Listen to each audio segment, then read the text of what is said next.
the mind of the Meanie, your weekly peek into the world according to former WWE superstar and ECW original, the Blue Meanie. We'll cover wrestling, music, movies, sports, and lots of useless knowledge, all contained in the mind of the Meanie. I am your tour guide, Josh Shernoff, and he is the Blue Meanie. Meanie, what's on your mind? Happy 50th anniversary, my friend. Happy 50th, man. We've been married Happy a long 50th. time. It is our 50th episode, Meanie, and it is our debut episode right here on FITE. This is exciting. I even dressed up for it. Do not expect this again until episode 100, but I am wearing my Mind of the Meanie tie because you can actually see us right now. And, of course, you can see us immediately right now live if you're on Patreon. So shout out to all our Patreon Pod Squad members who are joining us live. We're going to interact with you throughout the show. If this is the first time you have ever watched or listened to Mind of the Meanie, it might be a good show. We're gonna, it's 50 episodes. I was thinking we'd phone it in for this one, Meanie. Yeah, I feel totally underdressed. I should have got like a tuxedo half t-shirt or something like that, you know?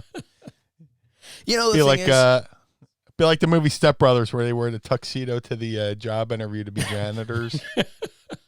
And he just lets out a big fart. He's like, I did you fart? have a Mind of the Meanie tie, and what better place to wear it than where I'm not promoting it because people are already watching. So maybe I should start wearing this on other shows. Oh, man. Well, hey, since you put it that way. No, man, this is exciting. Thank you to FITE for having us aboard. Most importantly, thank you to our Pod Squad, our community of Mind of the Meanie fans who have stuck with us through this apocalypse and watched us on this journey upwards.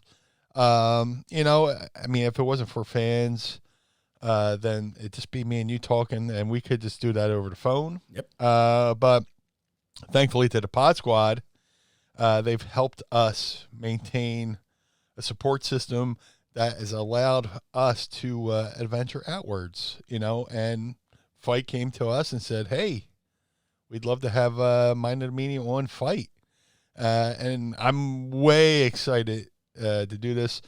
You know, in a lot of ways, you know, I was a big fan, well, still a fan, but fan of the Howard Stern show, where in the morning you could listen to his radio show, and then clips from the show would be on, like, not Channel 9, but on his E show. He would have, you know, certain things you hear on the radio and TV. So it's along those lines where, you know, you can listen to the podcast, and then if something happens that totally catches us off guard, which is quite often, then you can tune in at 6 p.m. like you are right now on FITE TV and see what all the commotion was about. Yeah, there are so many times that I have said, oh, you have to see what Meanie did. Join us on patreon.com/Mind of the Meanie. And if you do join us on patreon.com/Mind of the Meanie, you get so many exciting things like being able to watch this live.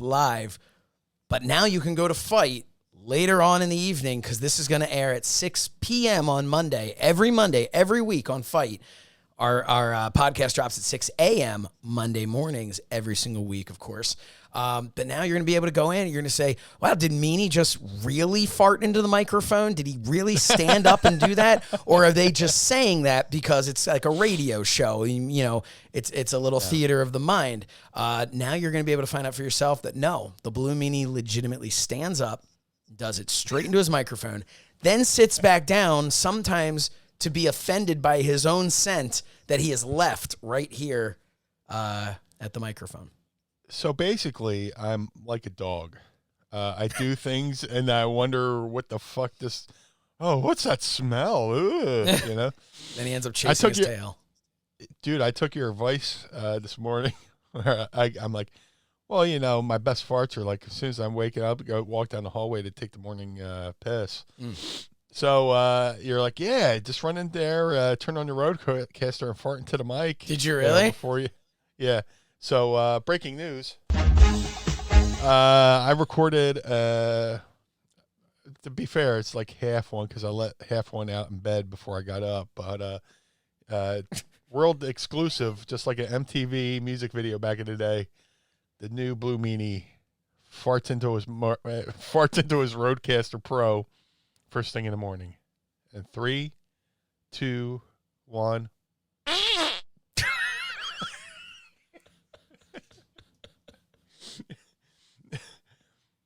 Of course, I edit for quickness. I edited out my footsteps. You hear the, you know. Oh my God. I'm tight, baby. Well, thank you for joining us here on FITE. No, this is the fun that we have here. Hey, there's so much going on in the wrestling world all the time. The good, the bad, the ugly, the smelly. There's so much stuff happening. But one thing that I wanted to get your opinion on, Meanie, just to kick things off here, is the banning of the thigh slap. Have you heard about this? No. Rumor is, and this is according to... Is this like kayfabe news or anything like that? No, this is according to a friend of a show, Dave Meltzer, who claimed on the Wrestling Observer thing that they're now fining people. WWE is fining NXT people or maybe other wrestlers, I don't know, for slapping their thigh when delivering a kick or any move for that matter. That they're now being fined. That they're being told to stop doing that. Something that's been happening for a very long time. Now, I personally think it has been overkill and it has not been hidden. Yeah. Back in the day, it used to be hidden very nicely. Yeah. Now it's just like they're like just boom, just slapping the thigh, and it just takes everything away from it. But what do you think of that? There's a long thought process that since you mentioned that, like the wheels are spinning. That's what we do here, Mind of the Meanie. What's so funny is like back in the day, somebody would go, kayfabe's dead. Mm-hmm. And then the person who says kayfabe's dead would go on to describe something which kills kayfabe, back in my day, we protected the business. Look at these guys just slapping their leg when they throw a kick. I was like, well, you just exposed the business yourself by just pointing that out that somebody who may not have noticed. Right. And like you said, back in the day, they hid it. And I think the preponderance of people constantly saying, well, they slap their legs when they throw a kick and all this stuff made it more acceptable for people to just, all right, I'm just going to slap my leg. Before people used to hide it and then somebody pointed out that they were doing it. And I think somebody went, well, since they know we're doing it anyway, I'm just going to just...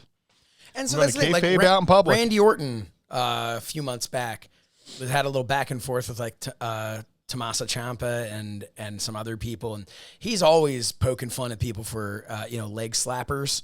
But you look at that and you go, is that what wrestling's become now? Nobody pretends that it's totally legit. Now, what used to be the people swearing up and down that it was real and defending it with their lives versus the people who were breaking kayfabe and letting you in behind the scenes.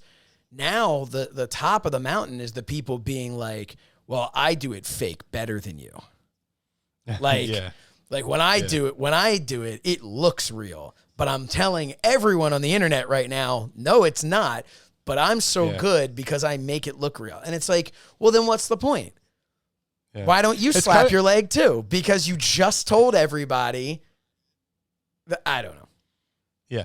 It's kind of like, and the other thing I hate is like when two people are having a conversation, like there's not a camera right there recording them. Oh. And then, it's like, well, how come his opponent just doesn't watch the TV show and find out what he had, And, AEW has done a lot of those backstage vignette things, but they have been creative enough to always Maybe it's one of them grabs the cameraman and pulls him in. Maybe there's another where they're just talking, the camera comes up on them and they acknowledge that the camera's there. Sometimes the person will be having a standard interview with like Alex Marvez or someone is interviewing them backstage, and they will be interrupted, where it's like, okay, I'm being interrupted because it's the time. And they'll even say things like, dude, I'm doing an interview here. Like, what are you doing?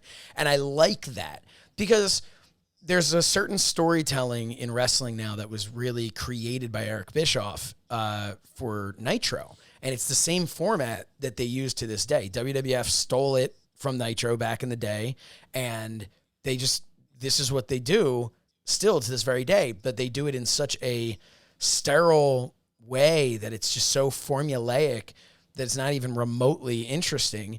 So at least AEW is trying to make it a different way, but WWE is just, it's that same old hidden mystery camera. And it's just, how am I supposed to believe anything that happens in the ring if you're showing me things in the back that are unbelievable? That these things didn't, it didn't really happen because they're all in each other's face, and then they say their last line and they just stare at each other until the camera fades out. And my question has always been, well, what happened after that camera faded out? Did they just walk away, or did they keep talking? Right. You know, it's too formulaic. It's one thing if you're doing it with two, people who are like a tag team, like me and you are a tag team and we're talking and we say something and then we have that aha moment and then the camera goes black. But it's two people who are supposed to be mortal enemies going, to have this brawl, and they're backstage and they're in each other's face and the camera just pans out and, or fades to black. And like you said, what happened? Did they just go, okay, see you later. All right, bye. There's a purpose to having those backstage interviewers, and not just because I want to make sure that there's a job for me, but there's a purpose to have those people there. It's to get that camera backstage for a reason. And AEW has been creative enough, as have other promotions, been creative enough to say, okay, let's use this backstage interviewer to set the stage to make sense as to why our camera is backstage. But I don't know. It's something that you and I are not going to fix here on the Mind of the Meanie, but it's something to talk about. Well, we could talk about it. I've had like an issue with how Raw's been doing TV since forever. It's the same formula. Opening promo, somebody comes out, confronts them, and during the course of the night, it leads to a match at the end of the night. And that formula is basically just like, back in the day, if you had a show and you didn't back in the day, if you had it like you were running a spot show and you didn't have TV and you wanted to do an angle for the night, you come out, do your, opening angle, then somebody runs in on somebody else's match, somebody runs in, okay, then you're in a tag team match at the end of the night. That's like basic spot show, indie show formula for this, like, people are running one-off shows without no storylines throughout the weeks or months. You just do a one-night storyline. Well, WWE does that pretty much every week on Raw, where come out, same opening promo, hit the music, here comes somebody, and then it leads to some kind of match at the end of the night, and, it's just, Yeah. And it makes it hard to watch when you know what's coming, I would like to see WWE go more in the way, and AEW and everything, go more in the way of UFC in the sense, and they've done this at times, and when they've done it, it has been so good. And AEW does it a decent amount. Their video packages are phenomenal, but everybody knows WWE can make the greatest video packages of anybody. So I would love to see, we can have backstage interviews, and we can have, if you want promos, they should be these, either the guy got his own camera and is sitting there talking to you, and, like they do with AEW with a lot of like the Darby Allin stuff. Nowadays, kids on their phone can make incredible video packages. It is believable that Darby Allin created these own little video vignettes for himself and sent them in. And you have Jim Ross going, this was sent in to us from Darby Allin. Like, that works. That really works. What doesn't work is what you're talking about. The oh, I'm just walking down the hallway and oh, I'm going to walk into someone's locker room. And the person's not going to be like, dude, why are you bringing a cameraman in here? What are you doing? Yeah. Hey, man. Hey, it's my I'm hanging locker a room. trowel Let's over not, here. yeah. I'm hanging some trouser over here. What Yeah. are you doing, man? Get out of here. I'm naked. They should walk in when somebody's like, oh, and pulls up their pants like, oh, geez, oh. What are you doing? Yeah. I just also, the starting the show with the 15-minute monologue is, I always like, this is my issue with WWE. Yes. Just strictly talking WWE, because we can go on everybody else, but they're the biggest, so we'll talk about them. There's no realism. There's no sense of urgency. There's no, like, everything seems so planned out. Like, a guy's going to come out and cut his promo, then he'll be interrupted by, like, a Baron Corbin or some crap. And, like, it's so formulaic that you're not going to start, every once in a while, you'll start off and it's like, oh, we're starting off right with the action. And it's like, okay, that's exciting, but that's what it should be. I remember Raw back in like 93 where it would start off and there you have Vince McMahon and Bobby Heenan and the Macho Man. They're all at ringside and it's like, we've got a great show for you, blah, blah, blah, blah, blah, blah, blah. And then we get to, and let's go to Howard Finkel. And it was like, that made sense. Yeah. That's what it was. And if someone was going to come out for a promo, you had Vince McMahon, or later years, you had Michael Cole, or you had Jim Ross, or someone was in the ring. All right, now I'm going to bring out so-and-so to talk. And it worked more. And I get that you could get away with things like Steve Austin could come in and basically just, take over the show and cut and grab the microphone and come out. No one could stop him. But even when like someone's music would hit, and I'd be like, right. Well, what's going on in that? Like, how do they get their music to hit for them to do it? I wanted to see more backstage things, which they've done sometimes, of like somebody, I want to see them backstage grabbing like Bruce Pritchard by the collar and saying, hit my music, play my music. Yeah. And then him just going to the truck, play the music. And then they come out to make it more realistic. And now they show that backstage area all the time. The little gorilla position that they've built, and you see but then you turn on the network and it's just, you see everybody coming back and hugging afterwards and people getting ready to go out for their next match. And it's like both people who are wrestling each other are standing there. It just doesn't, it's so, I don't know. I don't know, Meanie. Well, I don't mind that in the way of like documentaries. I don't mind that either, like that. But yeah. I don't know. They have to figure out who they want to be. I miss those old Raws where it would be like an hour, and it was just like a souped-up version of an old-school Saturday morning show. Yeah. Where they had that formula, like, hey, here's the announcers, here's a match. And then, they talk about certain things during the course of the match, the storyline and all that stuff, and then before you know it, the show is over, and they left you wanting more. Now it's just like, 3 hours. My brother Fred, who, a lot long time listeners know as Fredward. Fred has always said that like every time they announce a new show, be it AEW or WWE, and it's like, we're going to do it on Monday night, on Tuesday night, on Wednesday night. Like, he's always like, where's the Saturday morning show for the kids? Like where, right. And it's such a valid point. And that's why I always felt with WWE when they do their brand split, they missed the boat from day one on the brand split. They've continued to just miss the mark, because if you want to have multiple brands, that's great. Have a show that's Saturday morning that's geared towards kids. That's actually PG. Yeah. Not the BS PG that they pretend, that they put out there that I would never have my kids watch. So, why don't you have that? Or it's a kid's show and you build the characters that you look at and say, okay, this is perfect example, the Blue Meanie. If you're building a show and we're going to be like, this is a pure wrestling show, this is a catch-as-catch-can wrestling show, then the character, I'm not saying the guy himself, but the character of the Blue Meanie might not fit that as well. But the character of the Blue Meanie might be perfect for a children's show, for old school 80s style wrestling or early 90s.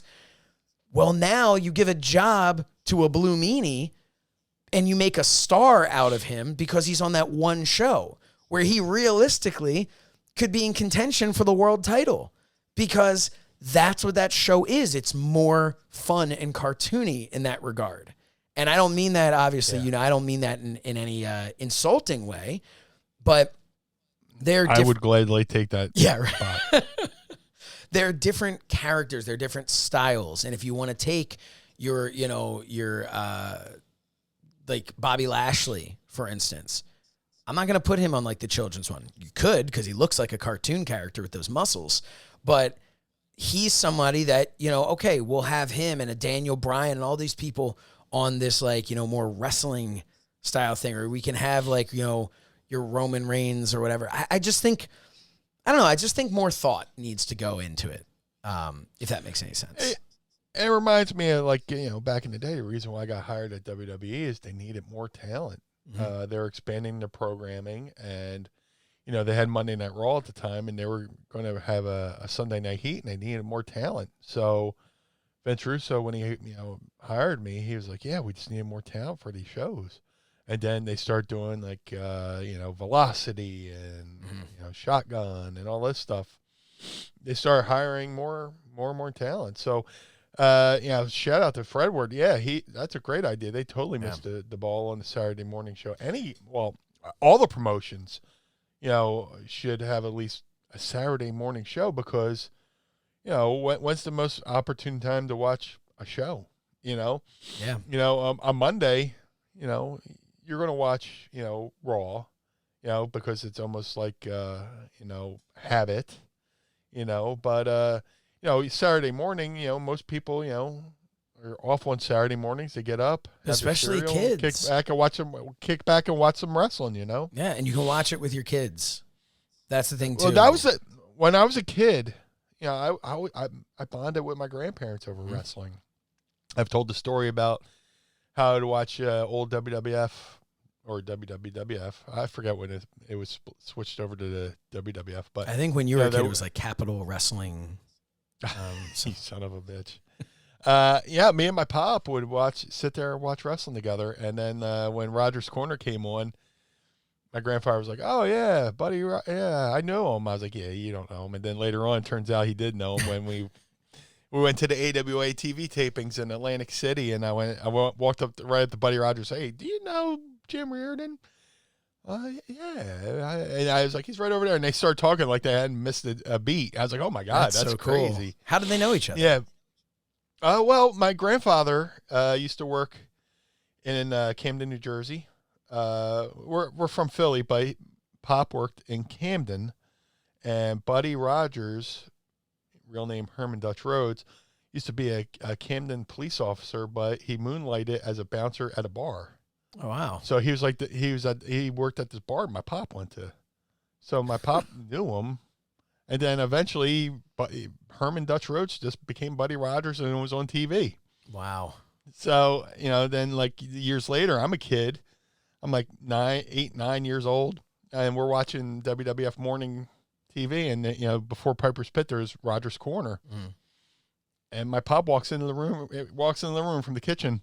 Oh, yeah, and it tells me, and then besides that story, my grandma would always tell me the old school stories where she used to go to wrestling, and back in the 50s, 60s, whatever, there's always the legend of a Hat Pin Mary.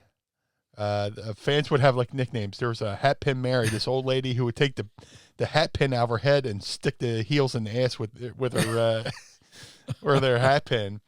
Whether it was urban legend or not, but my grandma swears she saw Hat Pin Mary stick all the heels in the ass with their hat pin. Wow, that's amazing. The stunt granny. Hey, so we're talking about kids, and it seems like such an amazing transition to our action figures by Cella Toys. Yeah. So here's what I'd like to do. I'd like all of you to check out this exclusive look. And by exclusive, it's a video you may have seen a number of times. But this great look at our action figures by Cella Toys. From the hit podcast Mind of the Meanie comes the brand new Mind of the Meanie action figures by Cella Toys. A 2-pack featuring former WWE superstar and ECW original, the Blue Meanie, and his Mind of the Meanie co-host Josh Shernoff with removable microphone. These figures feature 3 points of articulation and incredible likenesses. These retro-style figures can be purchased outside the U.S. at cellatoys.net and inside the U.S. at instagram.com/jbtoys1. With only 1,000 made, this collectible 2-pack won't be around for long, so pre-order now. The Mind of the Meanie action figures by Cella Toys. Order now. Well, Meanie, I could not be more excited about these figures. I'm definitely more excited than you because I actually have them right here. Son of a bitch. Yeah, I've got the prototypes. I can't wait for the real thing, but they are so said. good. Yeah. Dude, shout out to Cella Toys, man. They reached out to us about doing the Mind of the Meanie line of figures. I could not be more excited. I've seen what they've done with Nick Aldis. I see what they're doing with other lines of figures that are coming out. And the fact that we're the first and possibly only 2-pack in the line. No, not 2-pack, but 2-pack. In a line of action figures in there is awesome. This is officially my second action figure. And I'm, from somebody who went from having no action figures to now going on my second and hopefully more. Little teaser. Some more things being worked on. Yeah, some stuff in the pipeline like this. Oh my God. Man, Cella Toys is doing an amazing job, and I am so excited.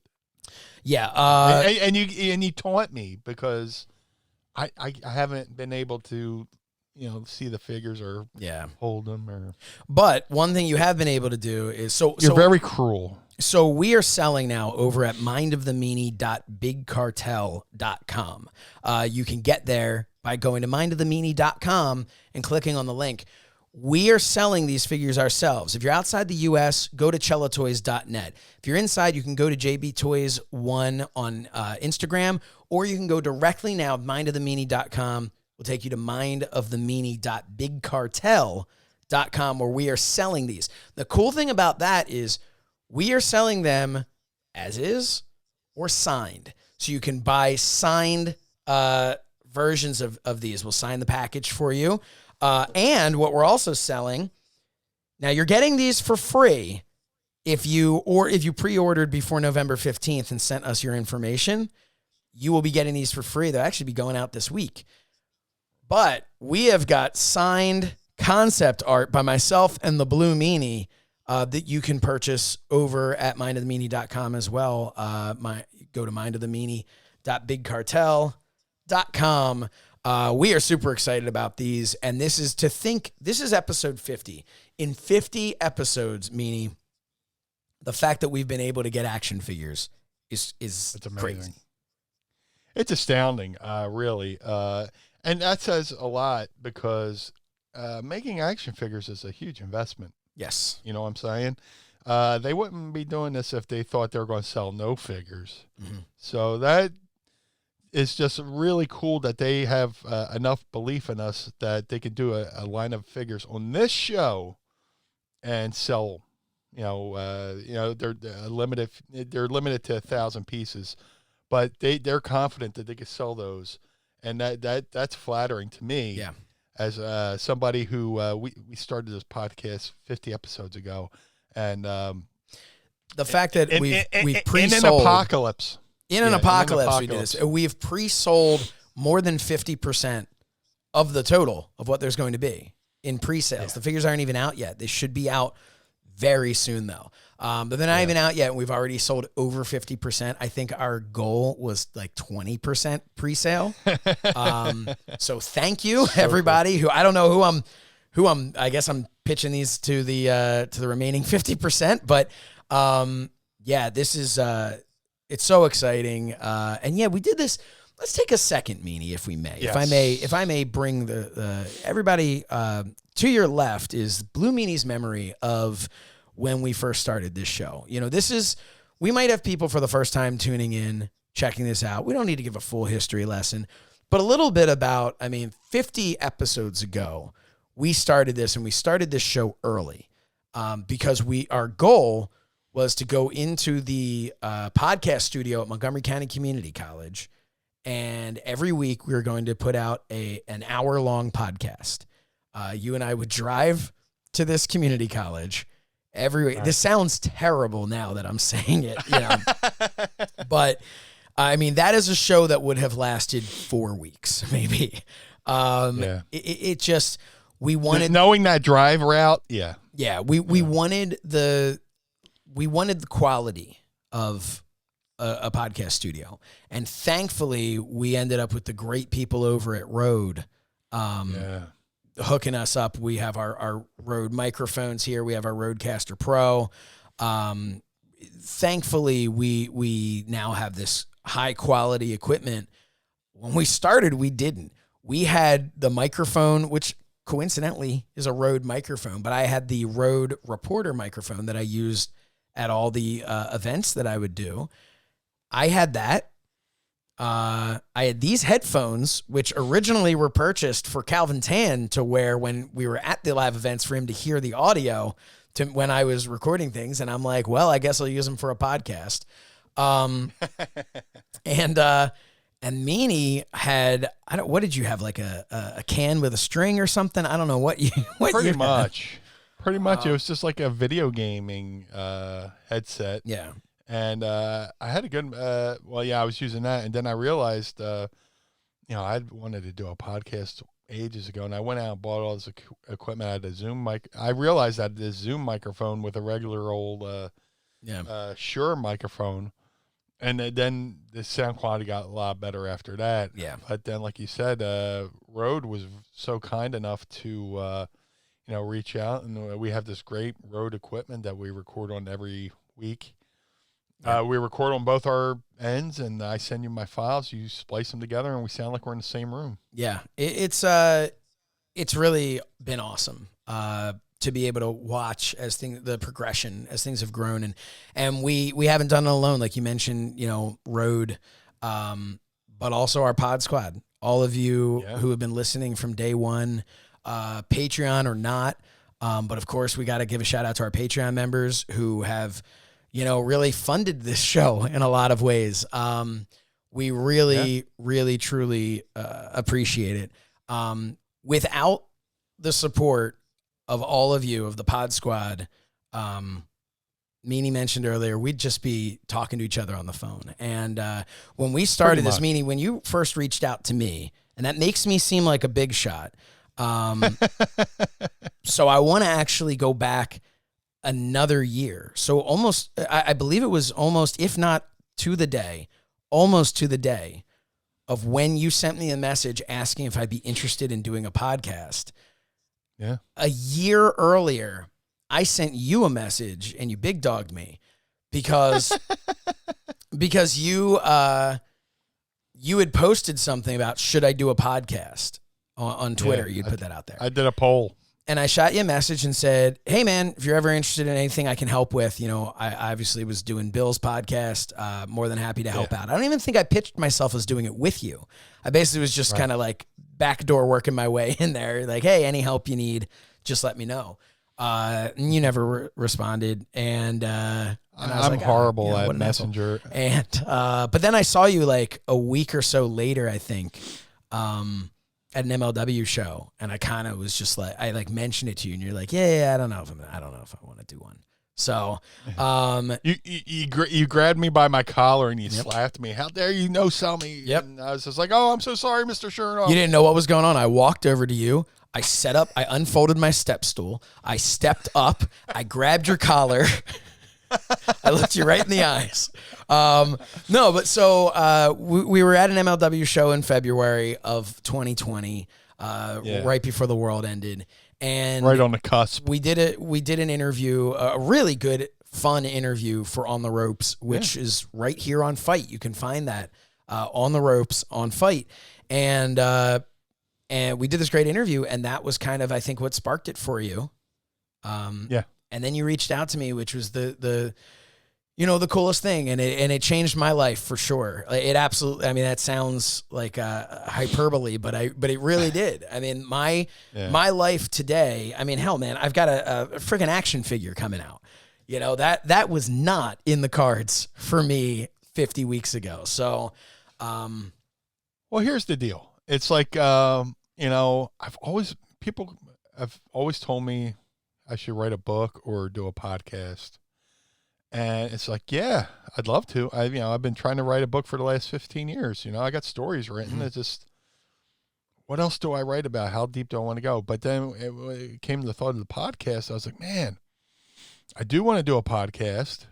But, I've said this plenty of times before on the show, but for those new to FITE, my theory is whoever you work with is a representation of you and everything else as well. Mm-hmm. Al Snow trained me. Everything I do in wrestling is a representation of Al Snow because he brought me into the business. Now, if I'm going to do a podcast with somebody and then they go out and say something so outlandish that I can't even defend it, and then I'm married to somebody doing this podcast, I'm like, whoa, fuck me, right? Mm-hmm. But like, I've always, admired your hard work because I'd seen the stuff you're doing with Bill. You're doing stuff with FITE. And then we did the interview at MLW. And we were just hanging around bullshitting, just shooting the shit anyway. Me, you, and Calvin. And then we did the interview. And it was like maybe a week or two later, I'm driving home. And a blue light bulb went over my head. I was like, well, fuck. Josh is a good dude. He's not controversial. He's not going to go out and, pick fights and start arguments on social media and see all this goofy shit that hide behind people. I wanted somebody who was professional and I knew wouldn't embarrass me. And, you were perfect. And I reached out, and then 50 episodes later, I know I made the right choice to ask you. Oh, I agree. No, and I appreciate it. And it's just been awesome. And it's, I was doing all these things with FITE, and I had So Says Shernoff, and I had these other, projects I was doing. But I never had how can I word this? I don't want to say I never had fans. I never had a community, a fan base that I felt like what I was doing every week, they were really receiving. I felt like everything I would do would be like, here's a fun interview, and they'd kind of enjoy it. And that was it. And it was a good interview, and it was very much focused on who I was interviewing, as it should be. A good interviewer should not be making it about themselves. But I never, because of that, I never really had an opportunity to interact with any of the people that were watching the stuff that I was working so hard at. So now, through this podcast, it has been one of the best aspects of it has been all of the people that I get to interact with who listen to us and watch what we do. And just the fact that I feel like, and this is maybe it's an ego thing or whatever, but I feel like this instant gratification through our Patreon, of course, because they're on here watching us live, but but also at the same time, they keep you on your toes. If I make a joke and it's not funny, they'll let me know. And but it's fun. And it's become a thing where now we have these fans that are basically friends that we get to just interact with. It's so much fun. I don't want to go too much more into the whole history of our show because 3 weeks from now, we're going to be doing our 1-year anniversary show. But still, I just felt like 50 episodes is an incredible milestone. So thank you, everybody.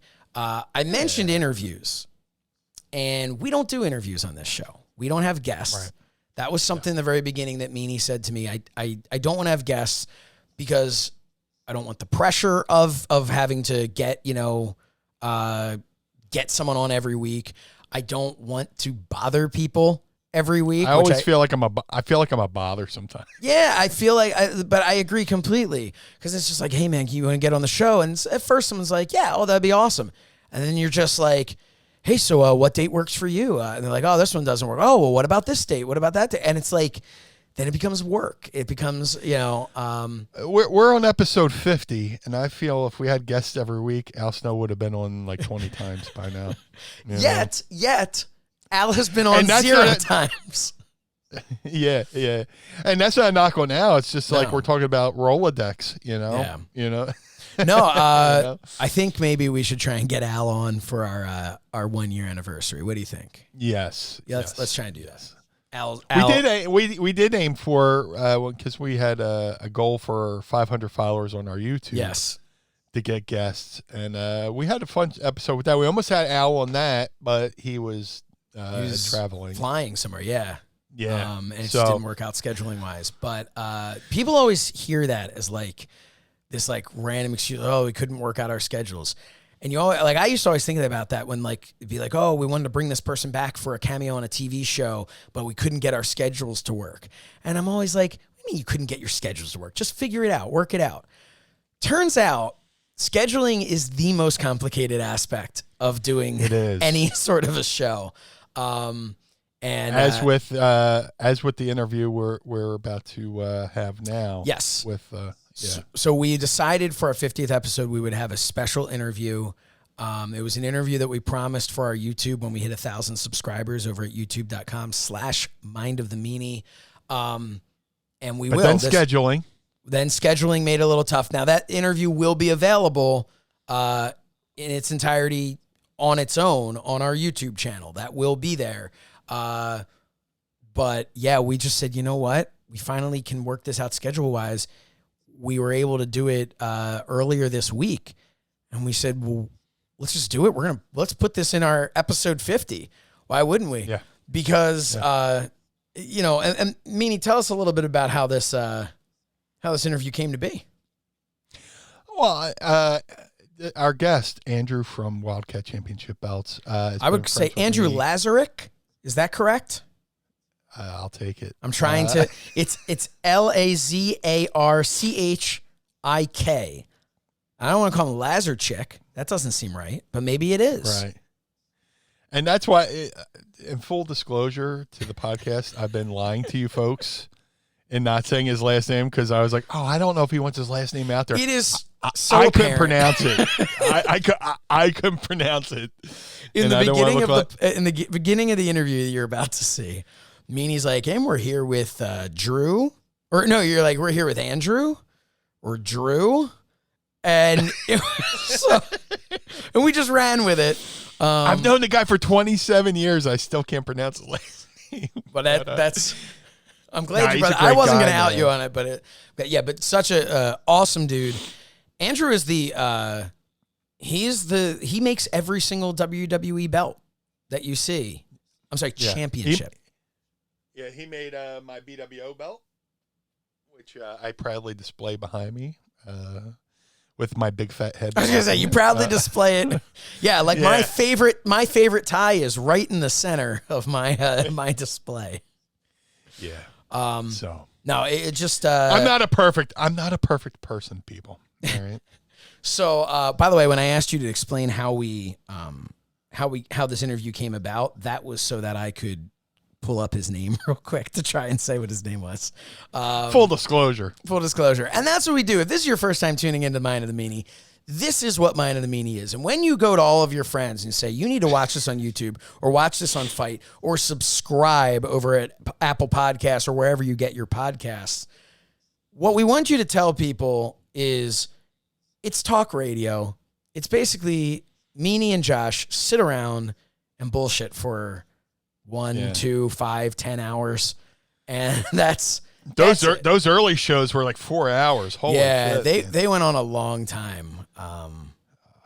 We were just so excited with what we were doing, I think, that we just kept going and going.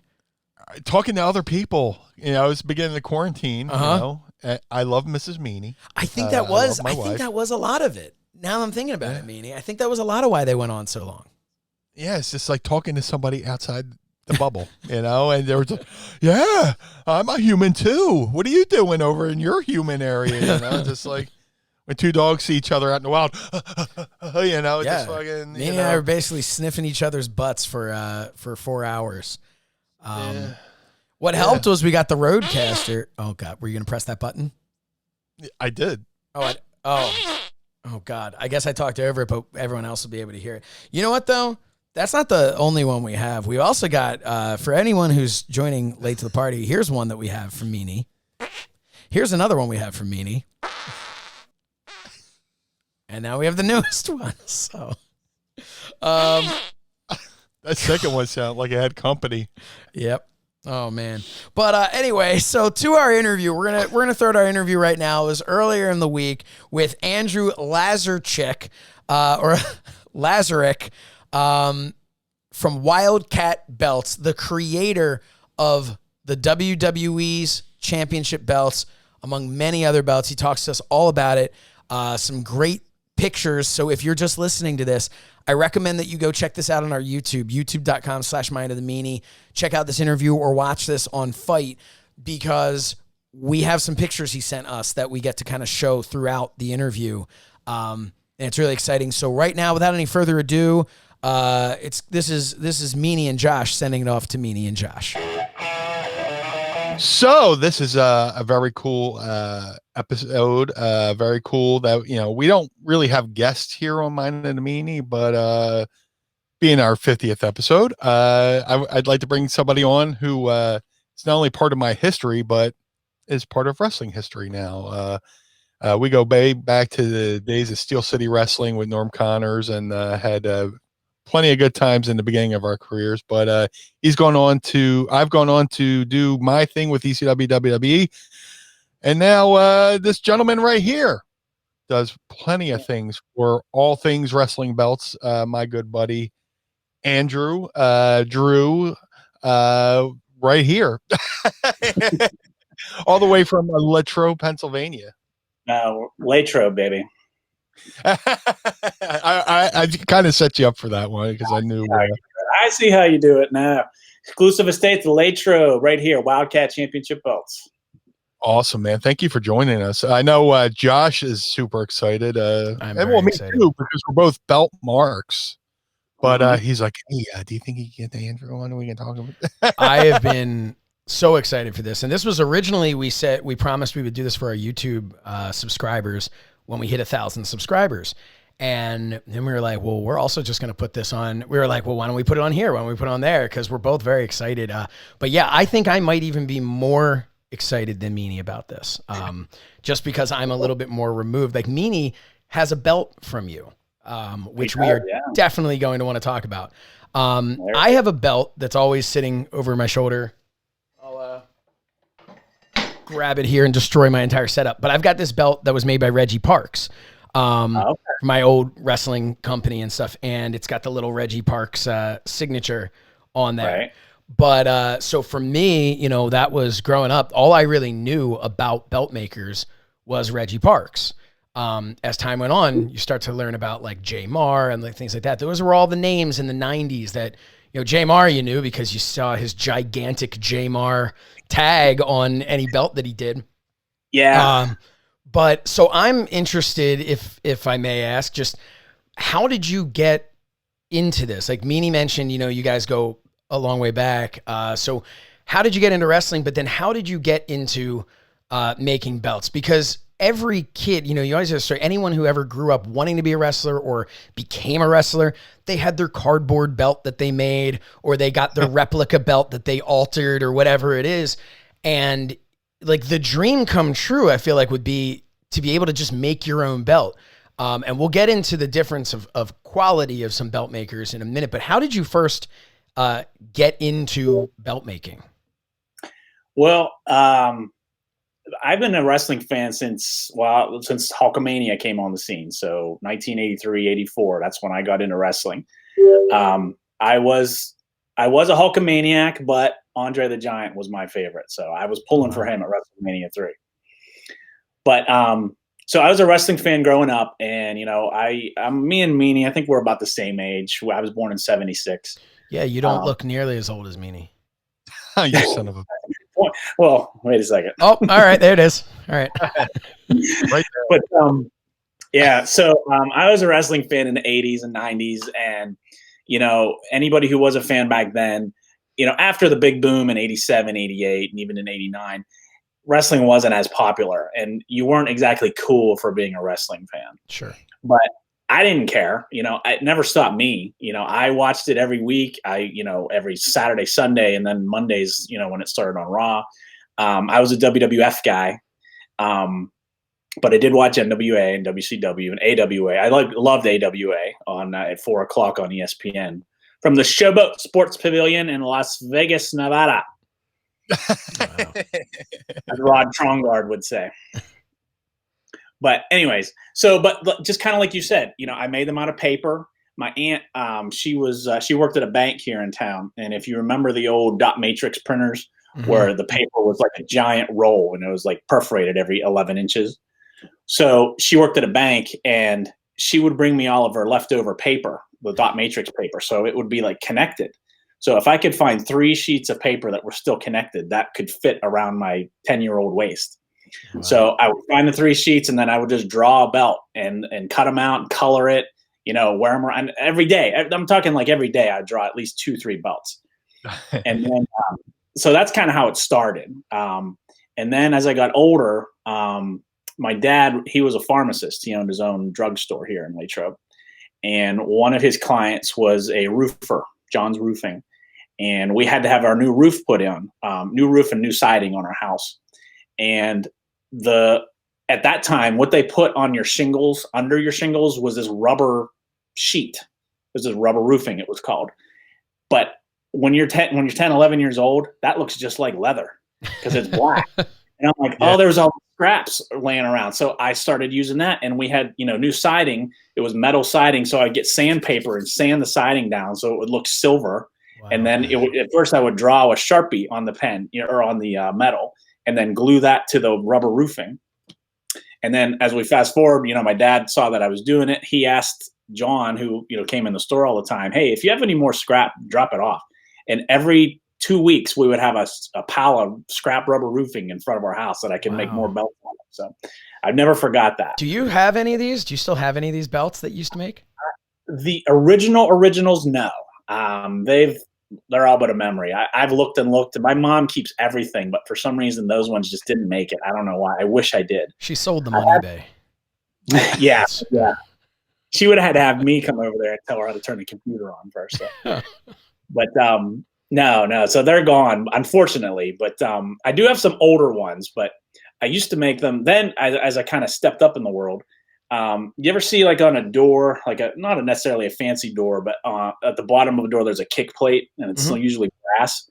So I would go to the hardware store and get those because it was a nice reflective metal. Yeah. And I got some metal snips, and I would cut those out, and I would use a metal engraver. Like, you ever see those engravers if you want to put your name on a key or, want to mark the key to where it's at. I would use that. I would literally burn them out because I would have to have it on so long to draw the whole belt that the motor would burn out. So I would always be getting new ones of those, and I would draw them that way. And I do have some of those still. I'll have to send you some pictures. Yeah, please do. So, I was just doing that through junior high and high school, just for myself. I just had them, sitting around the house. And then that was kind of it for a couple years after. Then I went to college, and then when I was in college is when I got involved in indie wrestling. And then I kind of got into, that's where I met Meanie. I got involved in the indie scene here in Pittsburgh, doing pretty much anything. So managing, refereeing, ring announcing, eventually promoting, and that's how I got my foot in the door with wrestling. And then we're kind of fast forwarding here, but then graduate college. I went to school for graphic design, so that plays a big role. Not surprising, yeah. That's going to play a big role in being able to design belts. But so then I worked in the real world for a while, and it just wasn't. I mean, it is what it is. When you work for someone else, and it doesn't always go the way you want it to go. I start thinking, I know I could make belts. I can make real belts. I know I could do this. And there's no handbook on how to do it. I mean, now you can go online and kind of probably piece it together a little easier. But at that time, there was very few people doing it, and less people telling you how to do it. So I just really started doing the research and trying to figure out, I knew how to design them. I could design them, but actually physically making them took a lot of research and time and effort. But, slowly but surely I figured out the metal part. I taught myself leather work. just kind of put all the pieces together. And actually, the first belt that I made was an NWA Tennessee Southern Tag Team titles. It was the first belt I sold, I should say, not the first belt I made. First belt I made, it was just a generic world title. And the first show, Meanie, that I went to display, to like tell people, hey, I make belts now, was one of your shows at the ECW Arena in May of 05. Oh, that's awesome. Wow. 3PW, right? What? At 3PW, right? 3PW, yes. I want to say, and looking back on it, I think John Moxley was on that show. You were on it. I can't really remember. Oh no, who are the guys? Monster Mac and Mafia Mac. Yeah, they were on squad. The Hit Squad. Yes. I remember those guys real well. I forgot their names in the ring once. I was managing them. I was managing them. It was the first time I met them. I never met them before. Super nice guys. And they said, you're going to manage these guys tonight. So we're doing a promo in the ring against Don Montoya. And I'm getting in Montoya's face, and they're backing me up. And I go, and whenever you face, and I didn't know his name. And I'm like, this guy. I told him this guy in the ring, and he's going to take care of you too. And I went in the back. I was so embarrassed. I'm like, I'm sorry, guys. We never told each other our names. I didn't know your name. Oh, wow. That's an offshoot story there. But so talking about you taught yourself how to make leather. One of the things that you always kind of hear from people who are collectors or really obsessed with, belt nerds, as we like to call ourselves, that you can really tell quality belt from the leather, more so even than the metal itself. The metal you can too. Oh, I'm sure. Well, I mean, a replica to you can definitely tell the difference. Can you kind of walk us through why you can tell the difference? So because I can look at it and go, all right, that's clearly a replica. That's clearly a real belt, but I don't know why I can tell that is clearly a replica and that's clearly a real belt. So what is it that goes into the process between some of these? And we'll talk about like the high end replicas, because obviously the ones that are pretty much a toy, it's a toy, but the ones that are like these few $100s for these replica belts, and they're like on real leather and all, like why is it different? Well, I'll steal a phrase. I'm a big fan, and I've actually done a belt for the TV show This Old House. I don't know if you watched that, but one of the what? Nice name drop. I feel like you have a pretty long list of names you could drop if you wanted to. I usually I work so much. It's funny you say that. I work so much, and then when I sit back and really think about it, I'm like, wow, I've done a lot of belts for like crazy amounts of big name places. But anyway, so I did a belt for This Old House. But Tom Silva, who's a master carpenter on there, he always says the money's in the details, and that's the truth here when it comes to this. There's certain tooling that you can do on the leather that the tools aren't necessarily special tools. You can get any of these tools in any leather crafting place, but the experience of using them in conjunction with each other and not just trying to copy the look but make your own look.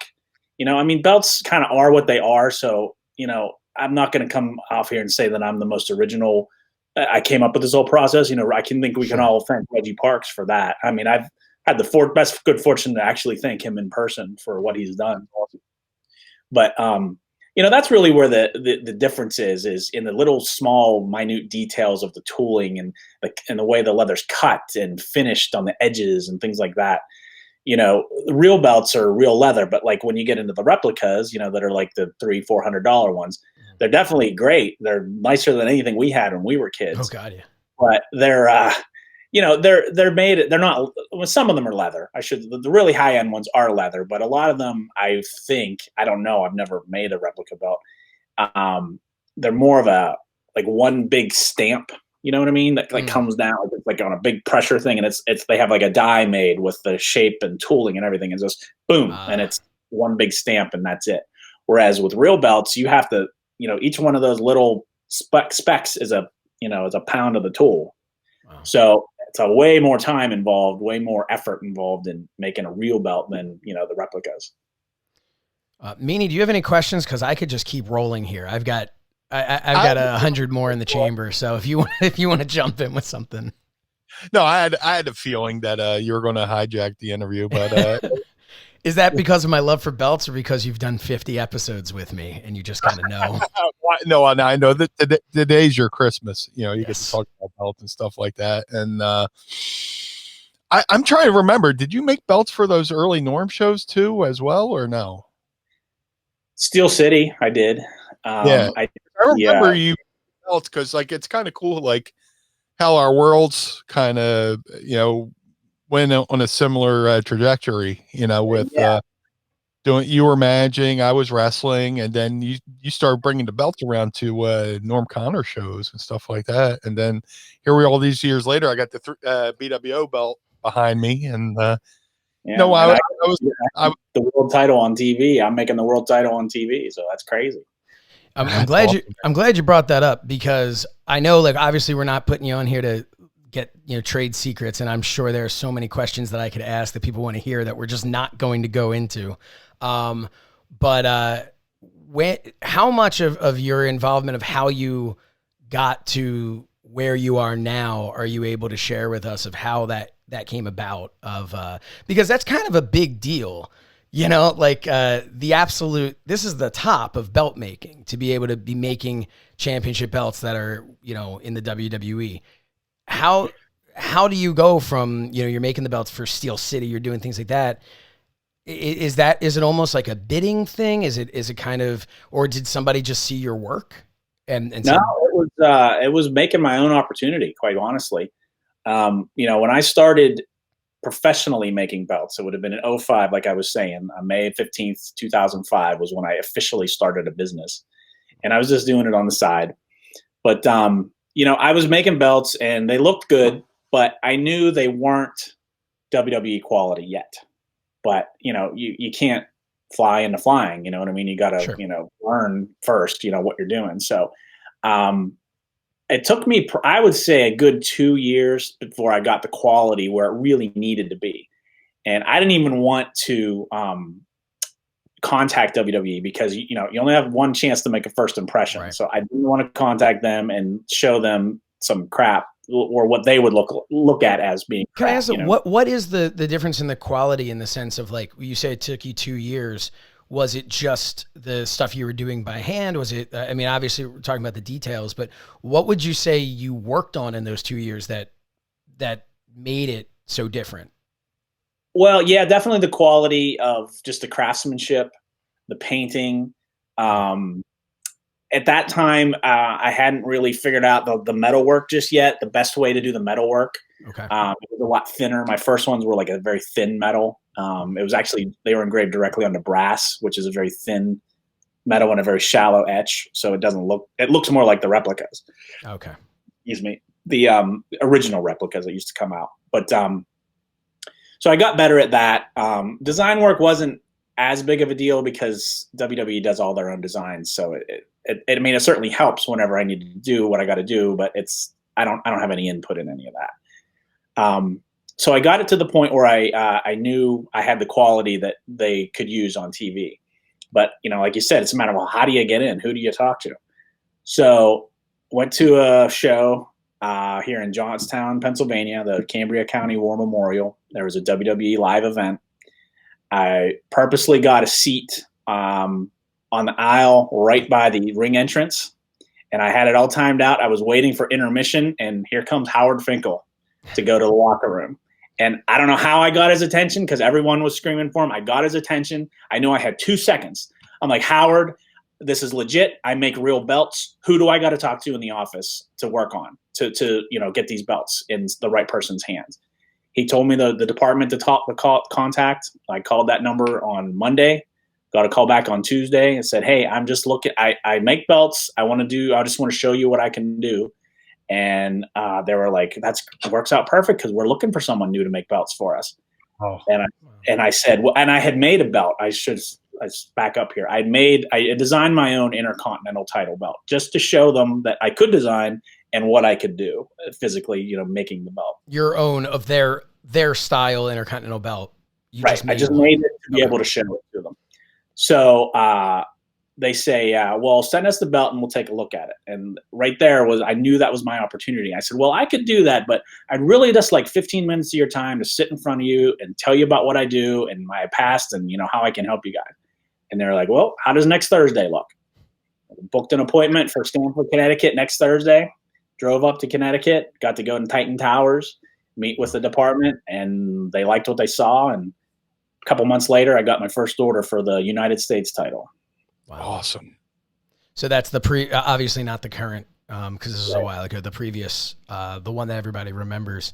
You mentioned the WWE makes the designs, but with the rest of what Wildcat Belts does, that's part of what you offer. People can go to your website. I may or may not have, drooled over your website a couple of times, weekly, daily. But, so you create there, you have something on there that shows like a sketch, somebody like kind of just someone without much artistic ability. And I don't mean that as an insult, but a normal person drew something, sent it in, and you created this incredible piece from that. Right. How often do you have things like that? How often do you have people who will just say, yeah, I have absolutely no idea, but I want it to say, here's the name of the company and this is what I want. And then if you can you kind of take us a little bit through the BWO belt that you made and the process in coming up with that and how you and Meanie work together to put that together? Yeah, a majority, as you can imagine, a majority of the people don't have artistic ability, and, quite frankly, I'll be 100% honest with you. I have a graphic design ability and computer artistic ability. I can't draw anything freehand. So if I had to draw a belt freehand, I'm out of luck. So, but yeah, a lot of times people will come with just a rough sketch. They say, hey, I know I want it to say BWO on it and we're taking over and that's all I got. So, and then other people, a lot of times when I work for corporations, they have their own advertising department and, creative department. Mm-hmm. They might develop the entire artwork and give me final art. I don't have to do anything. But like I said, being a graphic designer, I have the ability to take a general idea out of the air and come up with something and work, with a client. And a lot of times it's not the first draft that they go with. It might be a good starting point, but no, we want to change this. We don't want that. Has there been something like, I'm sorry, I don't mean to cut you off. I'm just overexcited, but has there been something like, and it maybe WWE, maybe not WWE, but someone who has created their own and they send it to you and say, here's what we want to do. And then you look at it and you go, okay, well, that looks amazing. Here's the practicality of it. We need to switch this. That needs to be slightly larger, slightly smaller. Yeah, we get that a lot because the biggest thing that we have, and the biggest thing I have to tell people, especially corporate clients, is, when you're designing a belt, it's very different than when you're designing a print ad. When you're designing a print ad, there's no limitation with the way, Photoshop and Illustrator and all these programs work today. There's no limitation. Trying to engrave something in metal, there are limitations. We can make it work, but there's certain concessions you have to make. And the biggest thing, especially like when you have when you get in the corporate world, you get some of these agencies that have, these, 3-inch thick books of what you are and aren't allowed to do with their logo and things like that. Every color that is on a belt has to be surrounded by metal, because otherwise the paint is just going to run into each other, So if you have a logo that's like, a red M or a blue M with a red background, you have to have metal in between those two or else it just doesn't work. And a lot of companies have a big problem with that. Like, well, we don't have gold in our logo. We don't have that line in our logo. And I'm like, well, then you can't have it, That's interesting. When I was younger, I didn't say no. And then I would get myself in a situation where it would be something they don't want. But now, as I've gotten older and more experienced with this, I have the confidence to push back and be like, look, I know that's what you want, but it doesn't work like that. You're going to have to do it this way. It's funny. I'm looking at, because I still have this here, and you can see in that TWF, we did not have gold, but I don't know how easily it'll blur out as I show you. But yeah, it's exactly what you're talking about. I looked down. I never even noticed it. But yeah, we never had a gold outline or any sort of outline between the black and the red. Yeah. But there you go. Everywhere that's on here, it has to be. Yeah. And that's, never thought about it.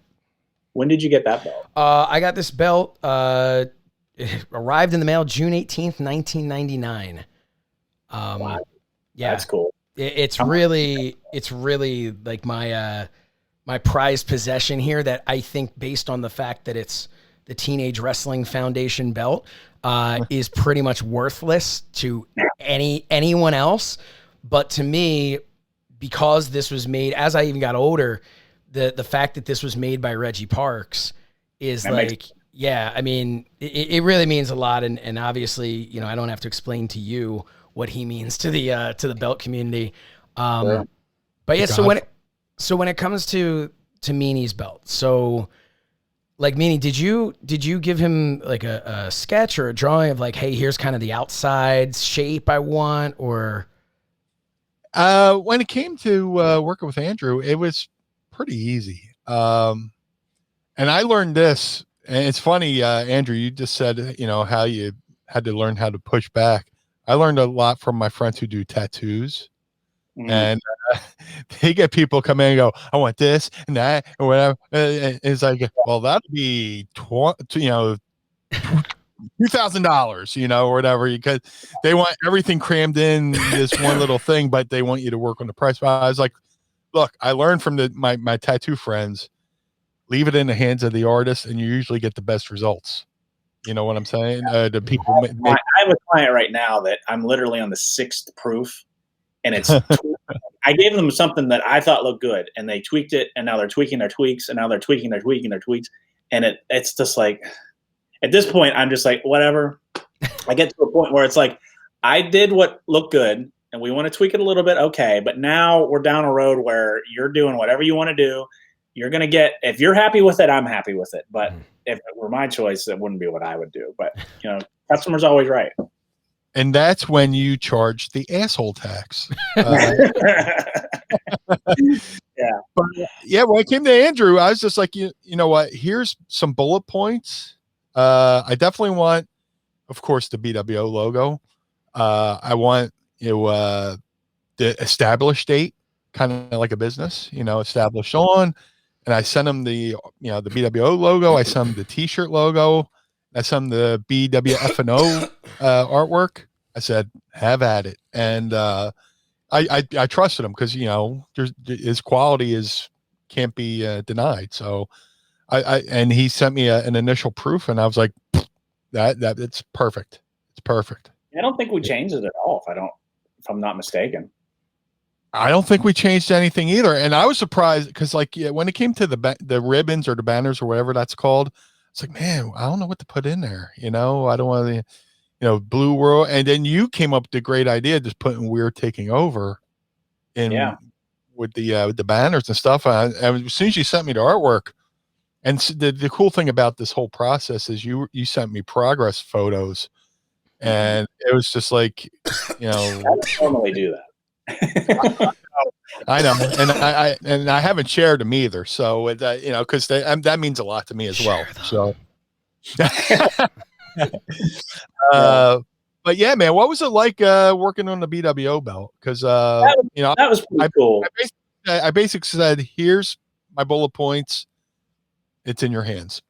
Yeah. Yeah, that was pretty cool because, you know, BWO is a big deal. You know what I mean?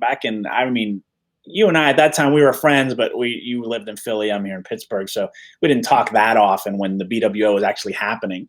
But, you know, I remember the only time I don't think I've ever told you this, Brian, the only time I ever lied and called off work when I was in college, I called off sick. I worked at a gas station because I hated my roommates so much. I just wanted to not be in the room, so I actually got a job at a gas station at a Citco up the street. But the only time I ever lied and told them I was sick and called off work was the night that ECW invaded the Manhattan Center, because I knew you guys were going to be there. That's awesome. And I went to Norm's house, and Notorious Norm from Steel City Wrestling, and we watched it live.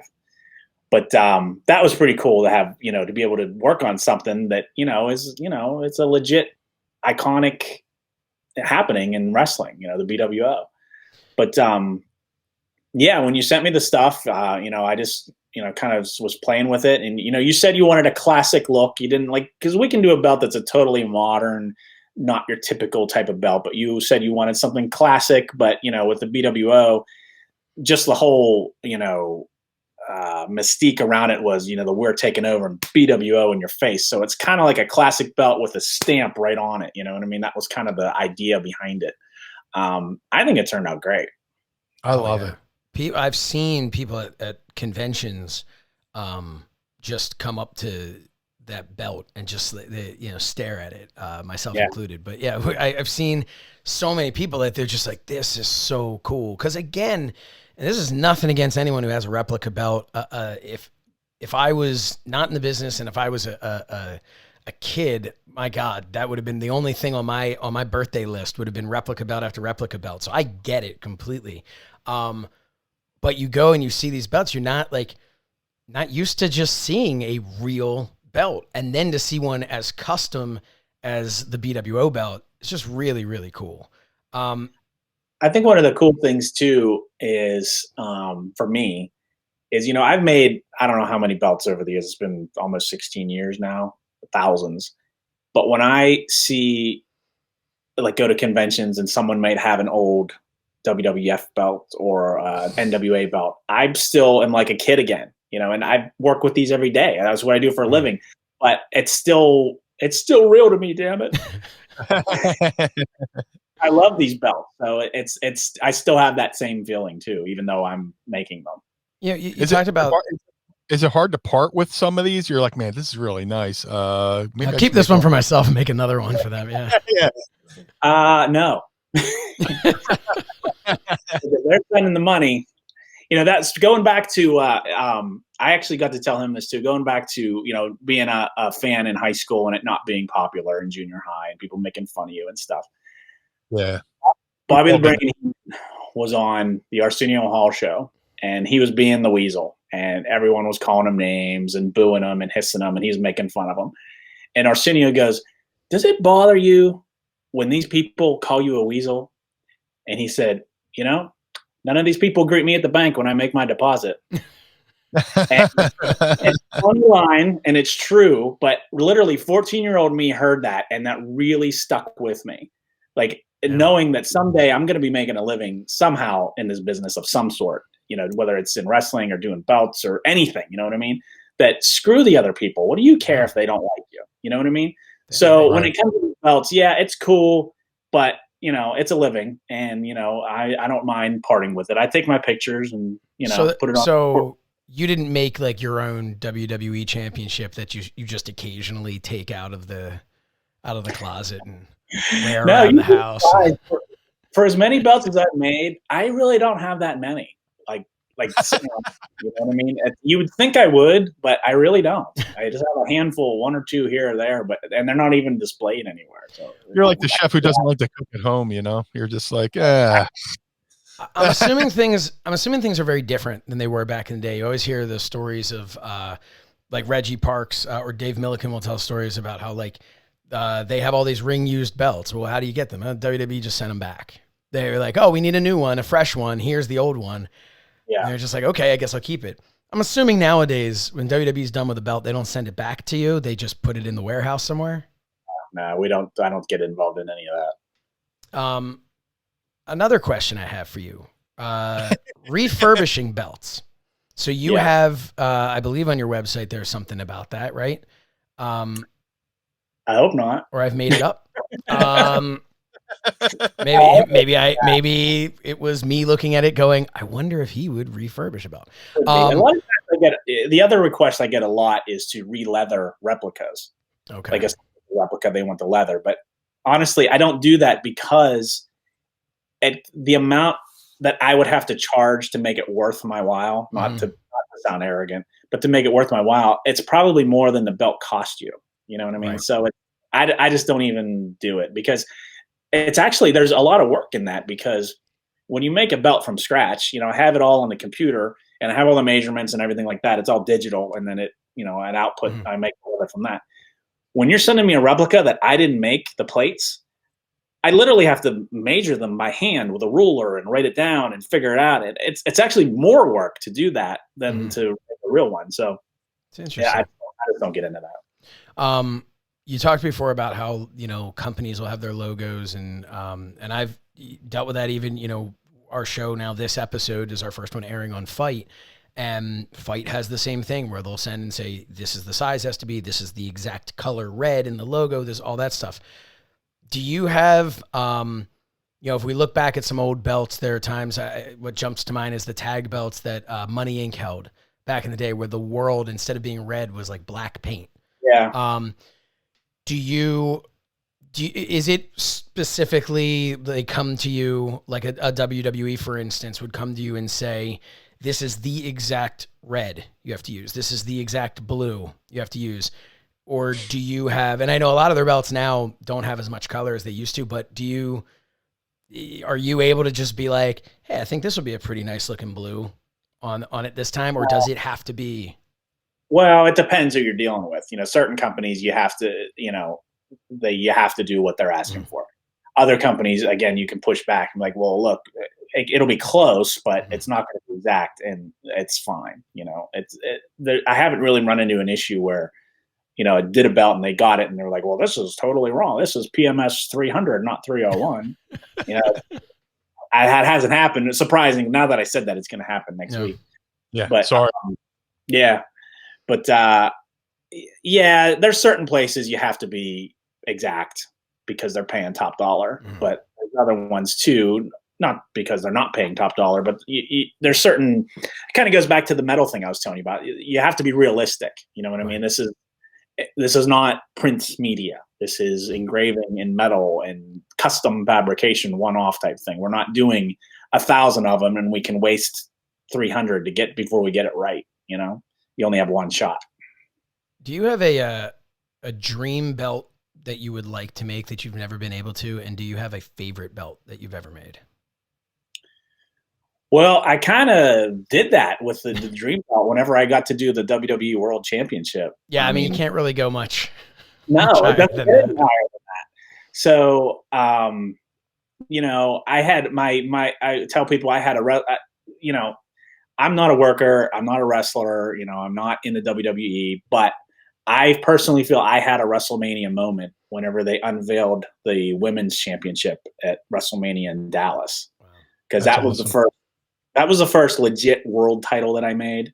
And it legitimately was a big deal when Lita came out in front of 100,000 people and literally unveiled it.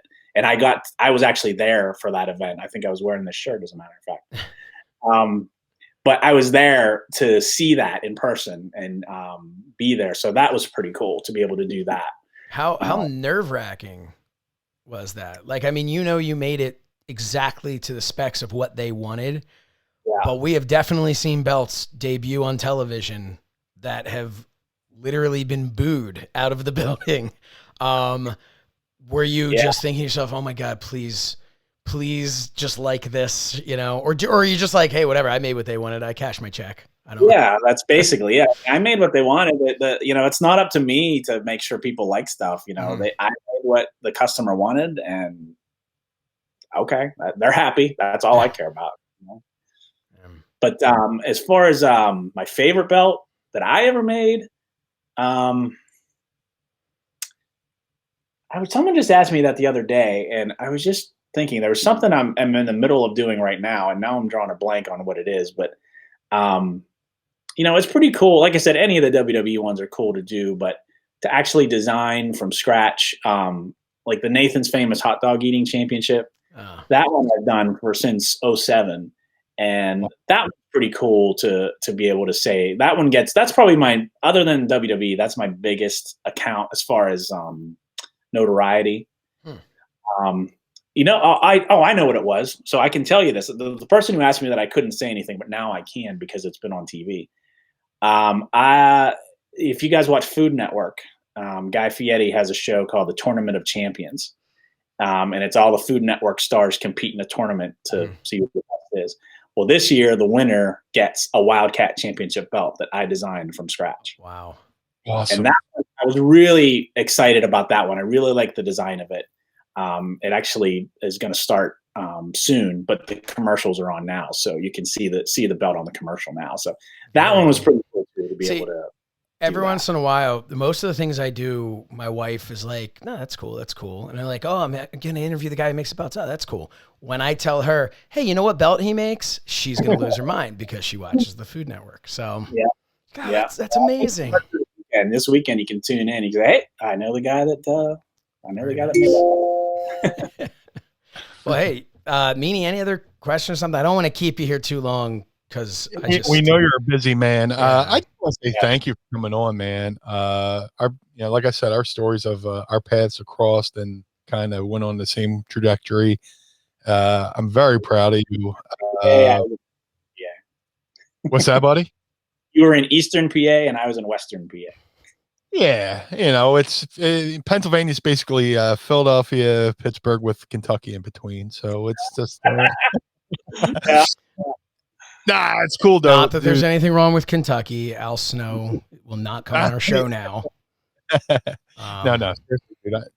I just want to say I'm proud, and I gladly display the belt you made for me every week on Mind of the Meanie.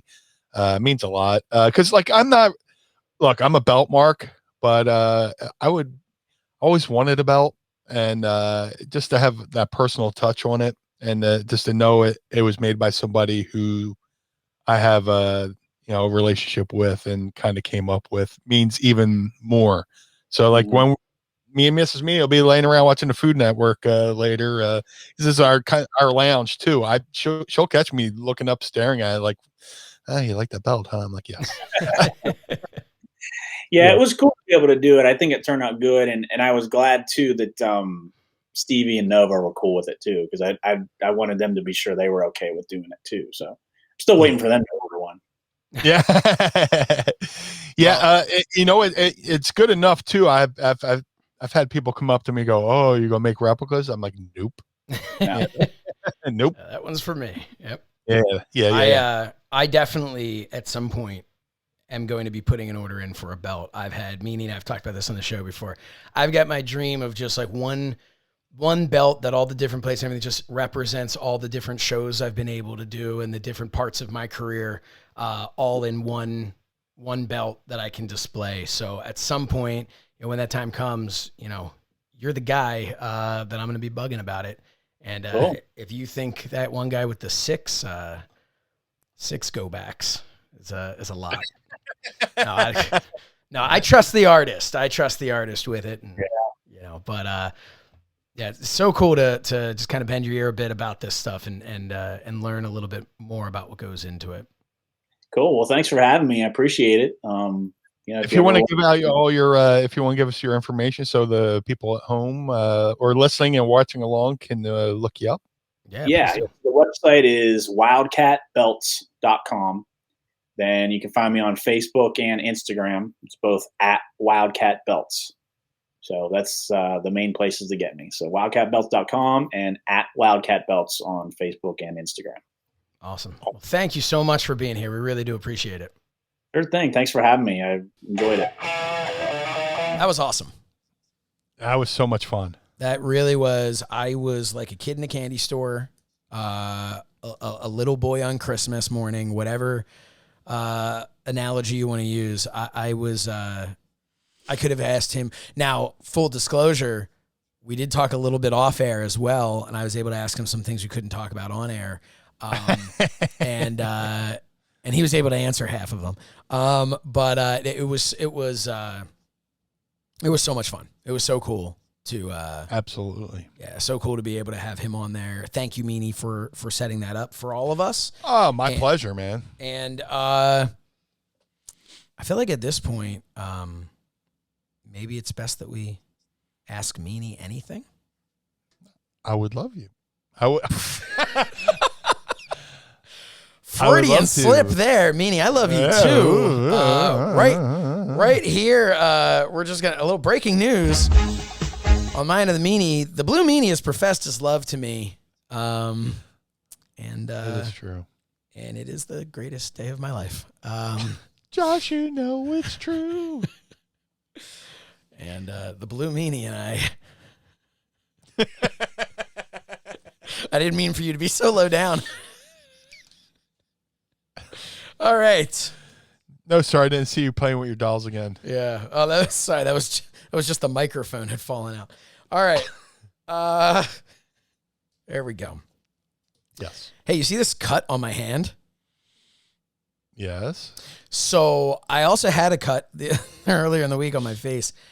Every morning, my 8-month-old son, he comes into the bed. When he wakes up, my wife brings him into the bed. And if I'm still asleep, because it's like 6 a.m., he just comes over and he just starts crawling over to me. And he just grabs onto me, either my hand, my face, my arm, and his little razor blade fingernails that I swear to God get sharper when we try to make them less sharp.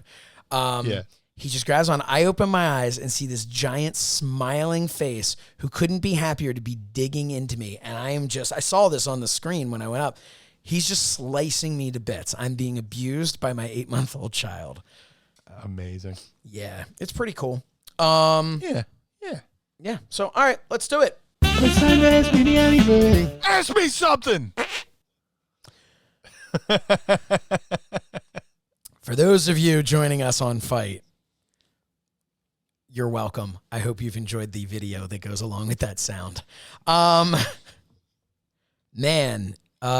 Before we do this, though, Meanie, I have my coffee that I didn't even drink yet, but I also have my seltzer, and I feel like this is something we've become known for on the show. I have a traditional lemon lime Wegmans brand. And I have the bubbly. Ooh. Pineapple. Pineapple. There we go. A little buble. Let's do it. 3, 2, 1.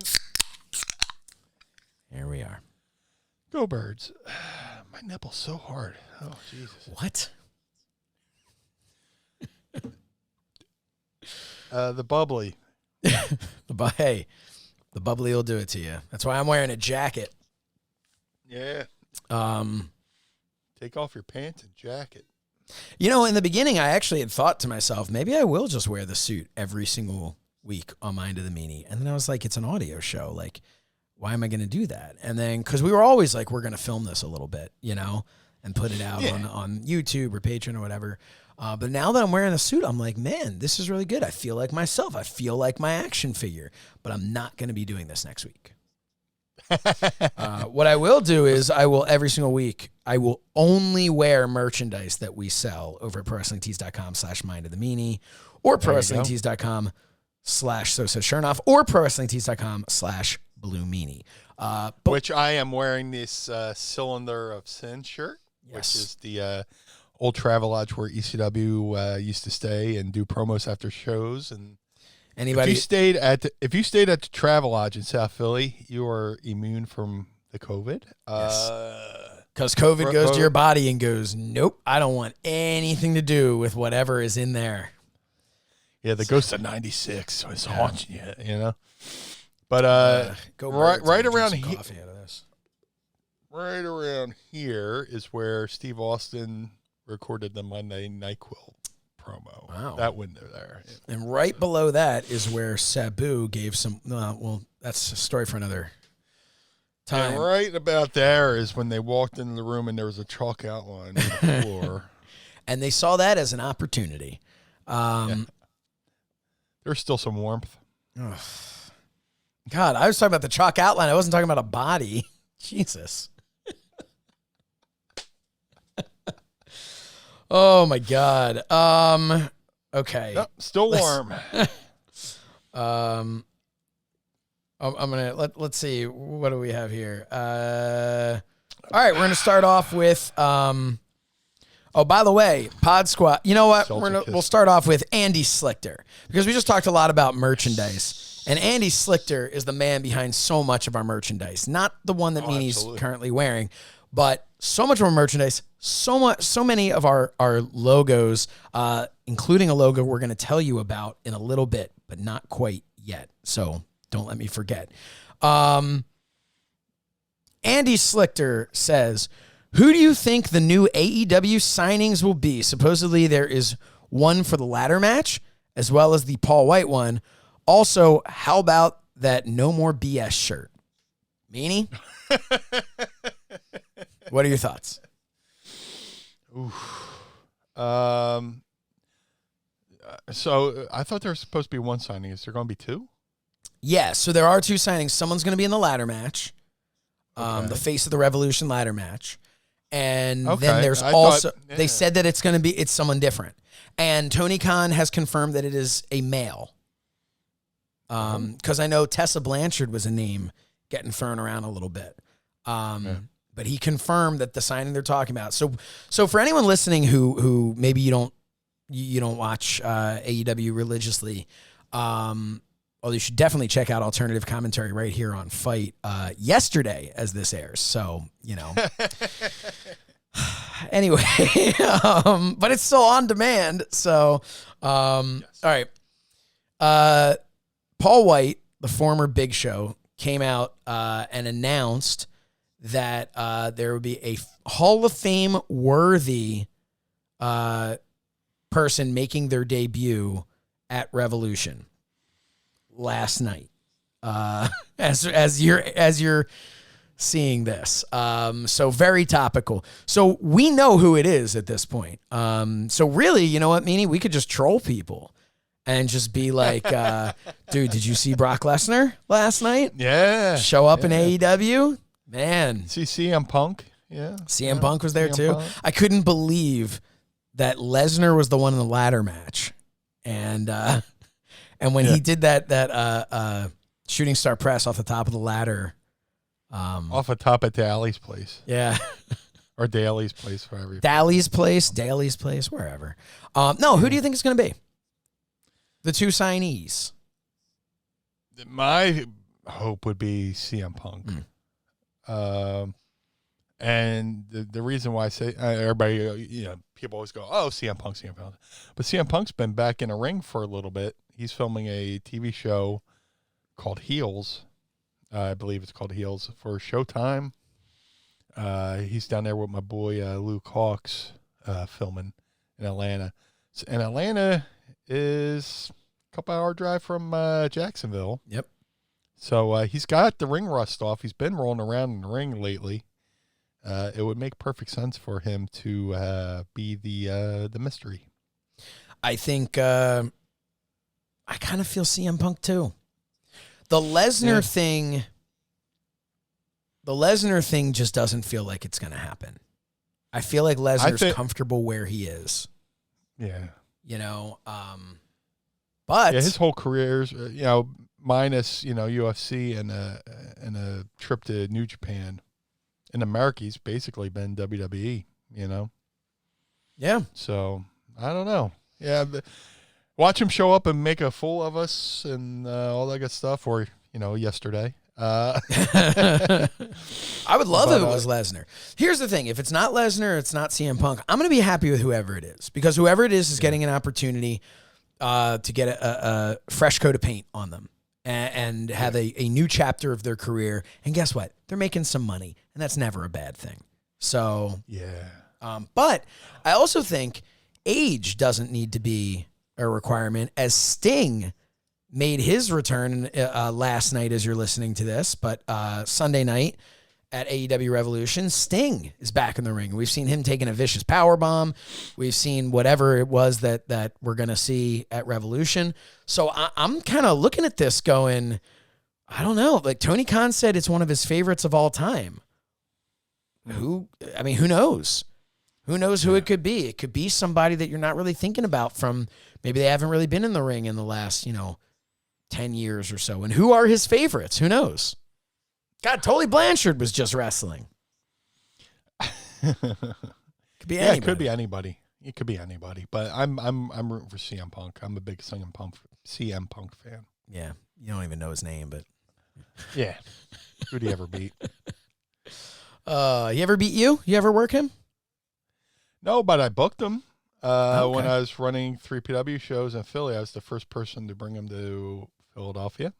He was on the first 3PW show in a 6-man tag, him and Cole Cabana. They wrestled Joey Matthews and Christian York, and the other participants escape my mind right now.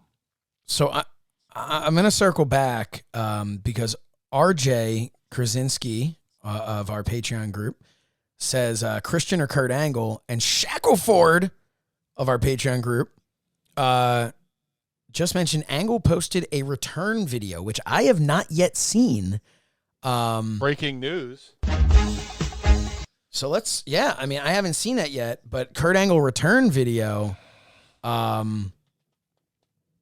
could be a bit of a spoiler.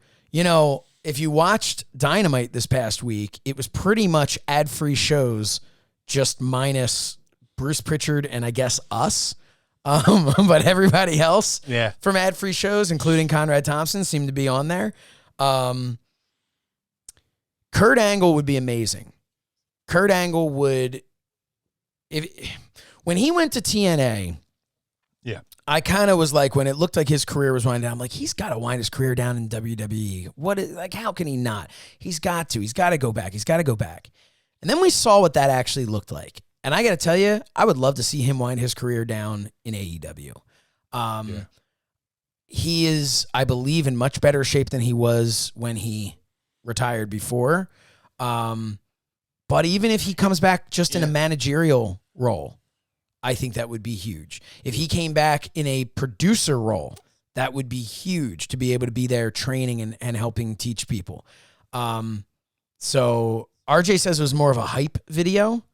But I'm also, Travis is suggesting RVD. And then Travis pointed out, but Angle's in the Hall of Fame already. And this is something I tweeted about too. And I know people listening to this are kind of like, hey, get off this topic because we already know who it was. But but I will say this. Big Show or Paul White said, he said Hall of Fame worthy, but he also called the event Evolution. So it's not outside the realm of possibility that he kind of messed up his words and meant to say Hall of Famer. But guess what? A Hall of Famer is also Hall of Fame worthy, save for a few people in the Hall of Fame. I was joking to say, hey, you know, if you see a San Diego chicken costume run out there, it might be Pete Rose coming back. Yep. You know? So, and what did you think of the no BS? No more BS. It's bad. You don't like it? Nah. I love Big Show. Oh, well, yeah, maybe that's it. No more Big Show. Yeah, that's what it was. What did you think it was? I'm thinking bullshit. Well, bullshit. it's called a double entendre. Yeah. Oh, meanie. Because anytime somebody leaves WWE, they gotta say, "Oh, I'm free. Oh, yeah. I escaped Shawshank." Climb through a whole bunch of shit to get there. But no, that's the intention on it. Is that it's? I'm so conditioned that when people leave WWE, they love to shit on WWE. Bad creative, you know. But it's obviously a double entendre in the sense that it's no more BS. It totally. But no more Big Show. Yeah. He's just Paul White. Yeah. All right. That wasn't over with Meanie. That's what I thought of it. At Chris WD 2009 on Twitter writes, what were some of the worst experiences Josh and the Blue Meanie have had working the indies? Ooh. Meanie, we'll start with you. Worst? Oh my God. Some of the worst ones were, if it's a local show, then it's like, it was bad.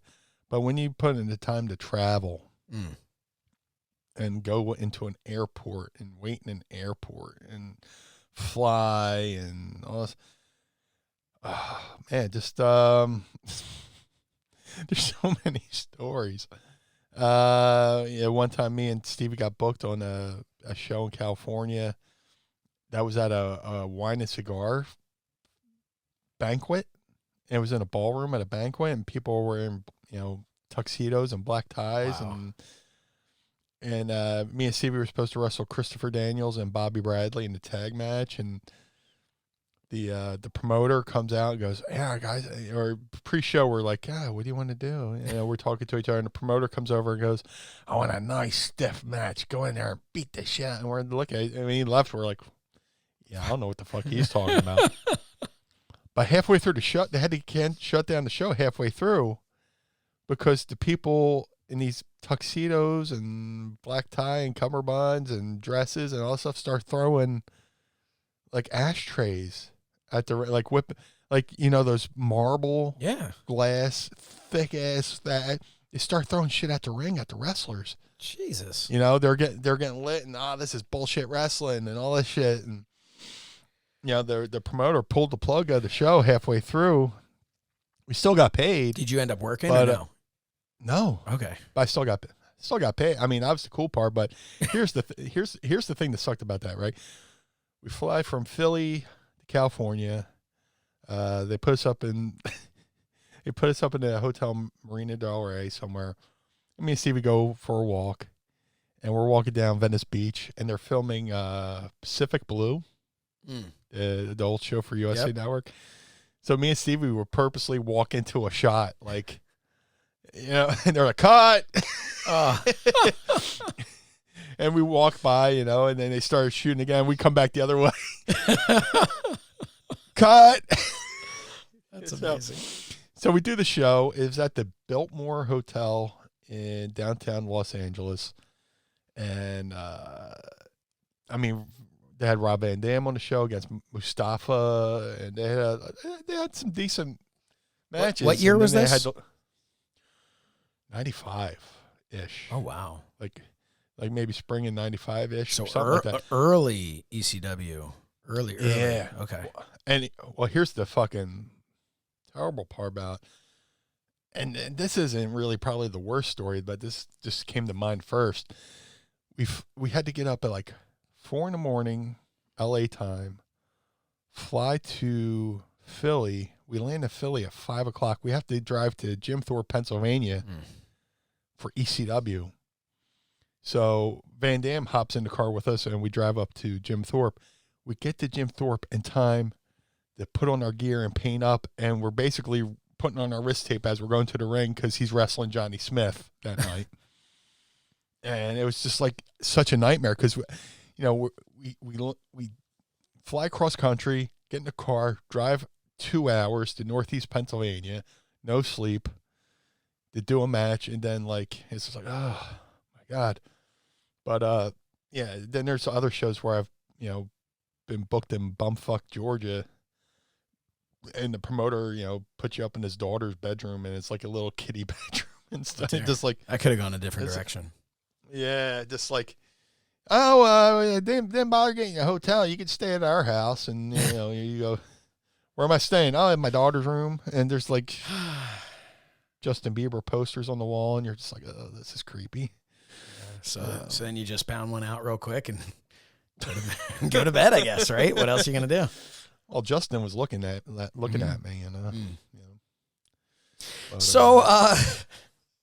I had so many different stories. It's just like, I've had some crappy experiences on the indies, both as a wrestler and as an announcer. From a wrestler, I'd have to say it's kind of, I'd say we're tied in there was one time I worked for PWF, and was just kind of, I was so young. I was just out of training at the Wild Simone Training Center. I had a buddy of mine who had wrestled with me that never really had much training, and I thought I could carry him through. I could not. We had like a 6-minute match planned. It was one of the things where we sold a bunch of tickets to pack the house for them. And as I'm literally walking through I'd say curtain, but there was no curtain. They were like, hey, we're just going to do like 2.5 minutes. And I was not experienced enough. I wasn't experienced at all, but I was not experienced enough to know what to do, to get into the ring and with my opponent who had significantly less experience than me and try to take our spot for spot match that we had planned And I felt like it was insulting because they knew that we sold the tickets to get on the show. Right. But I look back on it now, and I was paying my dues, and it was what it was. Yeah. A real issue, though, was working for Dino Santa. We had my group of the Teenage Wrestling Foundation. Dino, unbeknownst to us, called the State Athletic Commission on us so that we couldn't run a show. And while doing that, was devising his own little plan. Called me up because we had gone to his shows before and stuff and gotten to know him and all that. Calls me up, has this brilliant idea. He wants all of us to work for him. I heard your show got canceled. I can't believe that.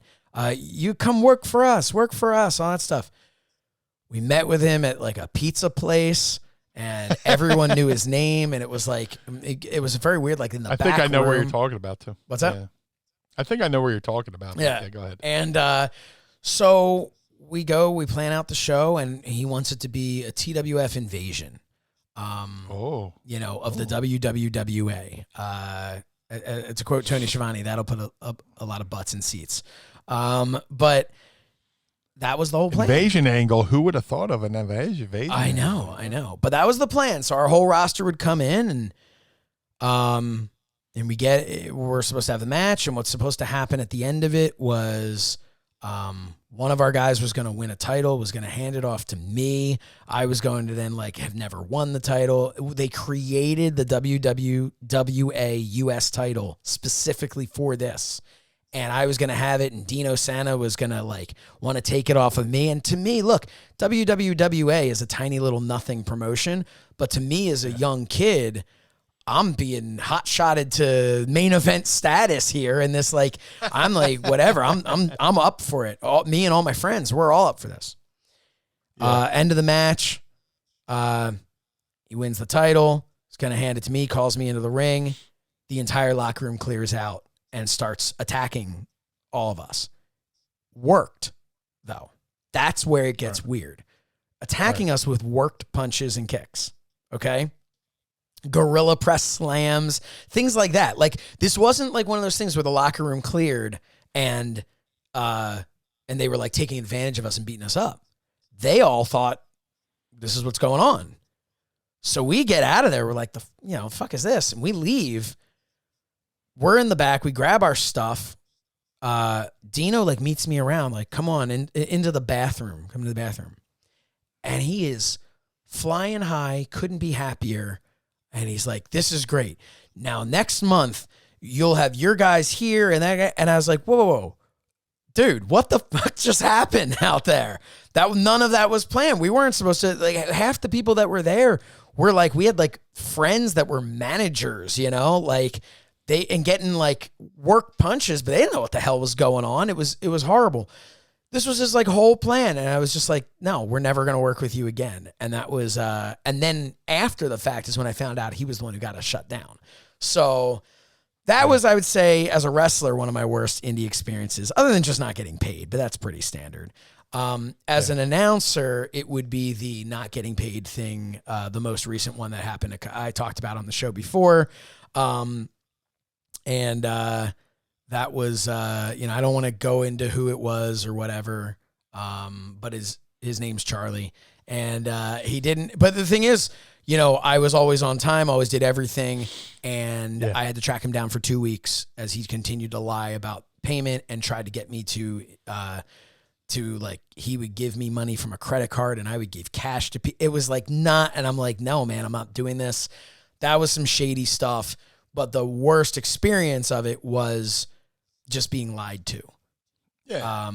So that's that. But otherwise, I've always been very lucky that, I've always been in good locker rooms. Talent's always been great. Got to do a show, Go Big or Go Home from the Go Pro Wrestling guys. And that was, I did the commentary with Joel Gertner for that. That was awesome. And I hope when the world comes back, they run another show. It was the final indie appearance for a lot of AEW people. And it was great. That was a great night. You talk about people who promise they're going to pay you at the end of the show and try to come to you at like intermission to pay you. And I'm like, dude, just pay me after the show. We're good.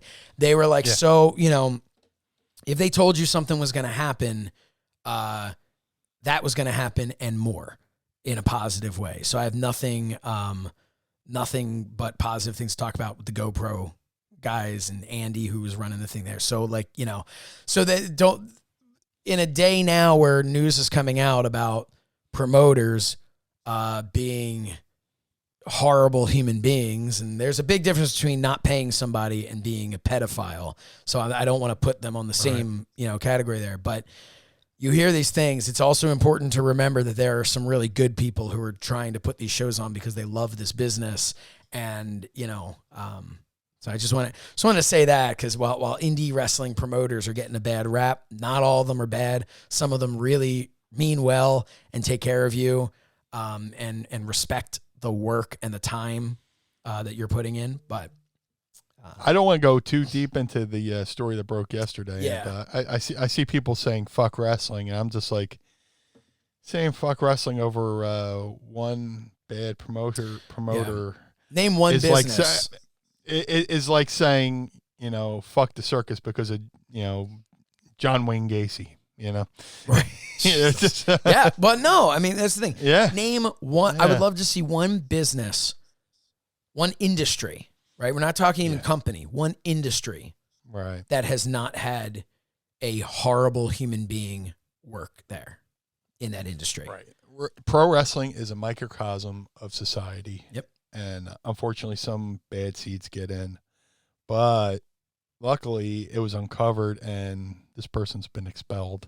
Yes. I don't even want to talk about it, shine no. light on it. But yeah, some news came out yesterday. You can Google it. You could Twitter search it, whatever. But yeah, A lot of people have been talking about doing background checks now for both promoters, and then promoters want to do background checks on talent. I don't see why not. Yeah. It's fine, you know? Yeah. I don't have any skeletons in my closet, so, you know. Some people have graveyards. Yeah. All right. James Sorensen, who will be doing a guest co-hosting with us later in the month, What up, writes, buddy? can Meanie and Josh ever win the tag team championships? No. I don't see how. Meanie, what do you think? It's very vague. Yeah. Whose tag team championships? The Mind of the Meanie tag team championships created by Wildcat Belts? Hey, maybe that's something we could do. Yeah. But he also did put R.I.P. Jim Crockett Jr. And that is, I'm glad you brought that up, because I just want to send Meanie, you say whatever you'd like to say too, but I want to just send my condolences to David Crockett and, you know, and the whole family there. I had the opportunity at StarCast to meet him and interview him and just chat with him behind the scenes for a little while. Could not have been a kinder person. Like, I don't know what he was like to work with back in the day or anything like that. But I will say he was so professional, and so, but to the point where he didn't even want me to be that professional. He wanted me to just be relaxed and just enjoy his company. And I'll never forget the fun times that we did, that I had with him and his brother. And it's a little inside joke. Meanie knows what I'm talking about. But I'm just very upset to hear of his passing, but so happy that he sat down and did the Conversations with Conrad over at Ad Free Shows, and that he was able to sit down for what I believe is like hours and hours and tell his side of everything. I think that's wonderful. It's something I can't wait to watch the rest of. And but yeah, my condolences, Meanie. Jim Crockett and the Crockett family has been an asset to professional wrestling. They dominated the Mid-Atlantic area, Mid-Atlantic territory for the NWA. His father was a well-renowned promoter, He would promote professional wrestling, car races, the Harlem Globetrotters when they were in town. Everybody went through the Crockett's. So Jim Crockett Jr. learned well from his father, Jim Crockett Sr. And the Crockett's, along with, the NWA, created some of the most memorable wrestling to be seen. We started getting NWA Worldwide Wrestling here in Philadelphia around 84, 85, maybe 85-ish, on Channel 17 here in Philly at 1 o'clock, and it was like the best hour of wrestling. That, I'm diehard WWF, but watching the NWA was such a fresh breath of air, breath of fresh air. That's the word I'm looking for. But the Crockett's, man, geniuses, pioneers to the wrestling business, and ultimately they sold the business to WCW, but still they were revered enough to stay on as advisors, with David and Jackie Crockett. But Jim Crockett Jr., man, one of the best minds in the business, gave so many wrestlers opportunities, gave Dusty Rhodes an opportunity to become a booker, and so many different people and stuff like that. But the Crockett's, especially Jim Crockett Jr., I'm glad I got the chance to have a moment with him at StarCast in Baltimore. And here the man is so accomplished in this business that that night they went to have a sit-down interview with Jim Jr. and David Crockett, and Jimmy Crockett was just like, "Are people going to show up?" He was like, "Are people going to show up?" And then when they had a packed house for the Crockett thing, which you can see now on FITE TV. Yep.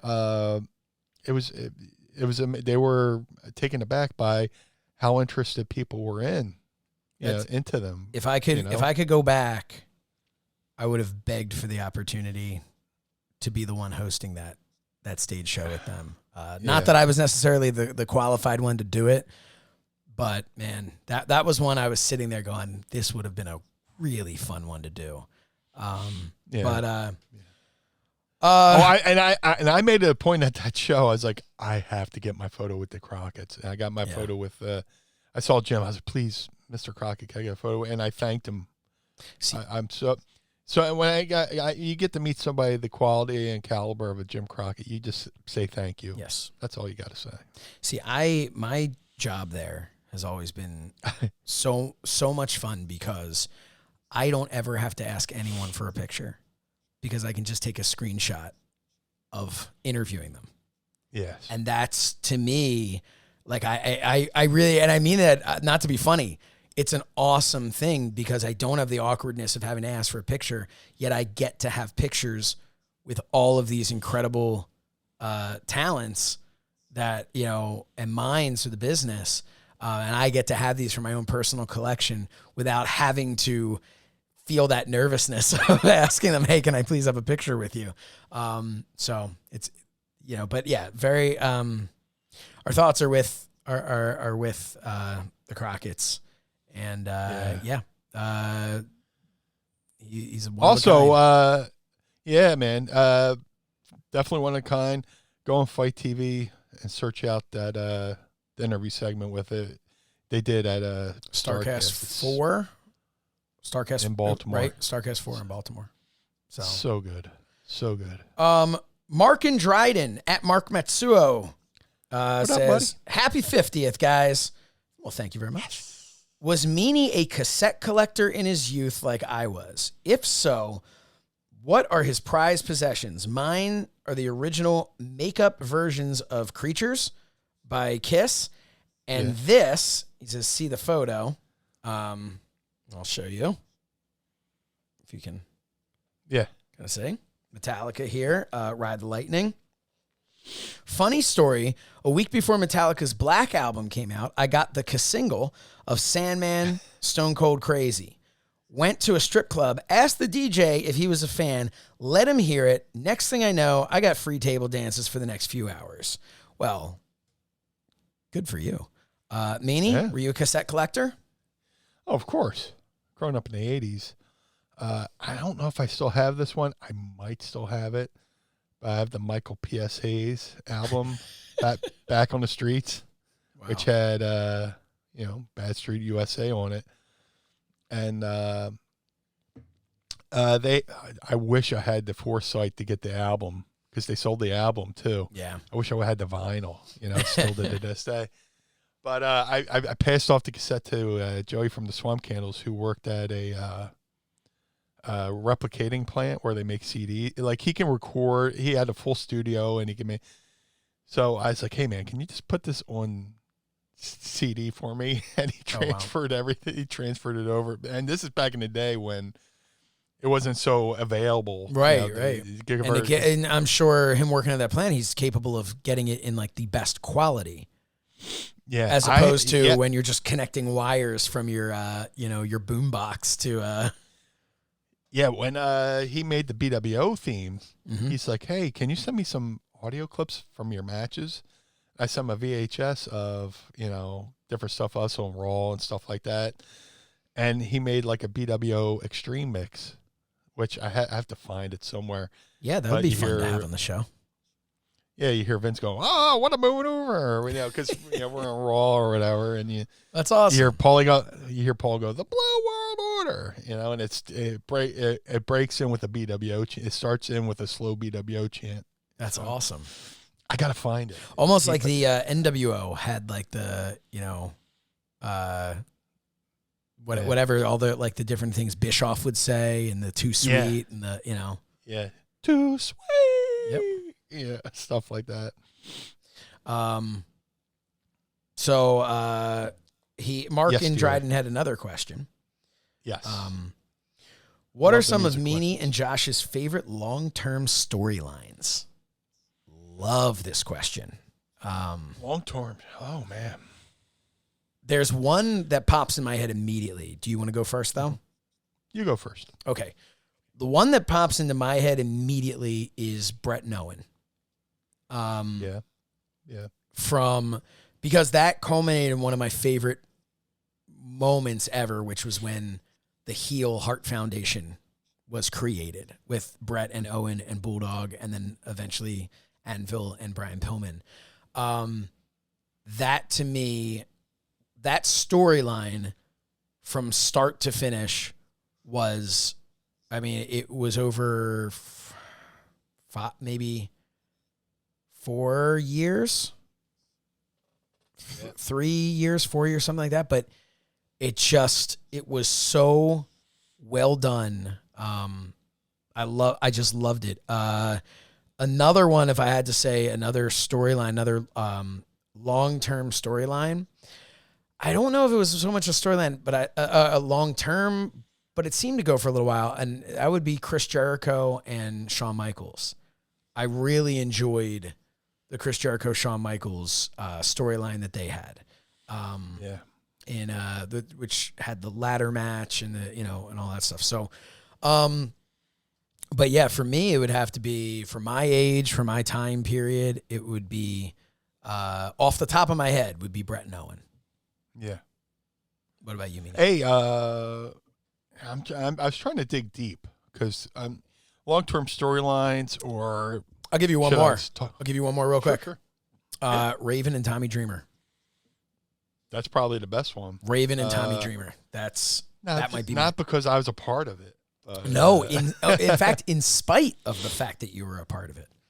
It really was. No, it really. All kidding aside, it was awesome. But no, go ahead.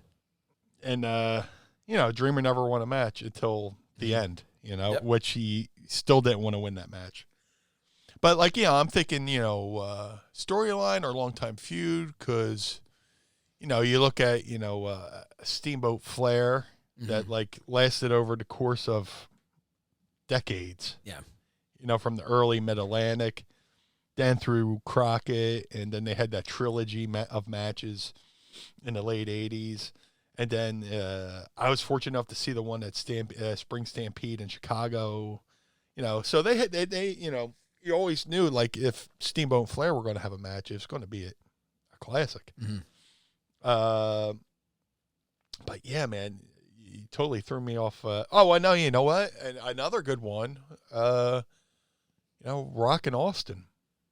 Yeah, that's got to be up there. If you go back to them in the Intercontinental title days, and you could also say Rock and Triple H. Triple H as well.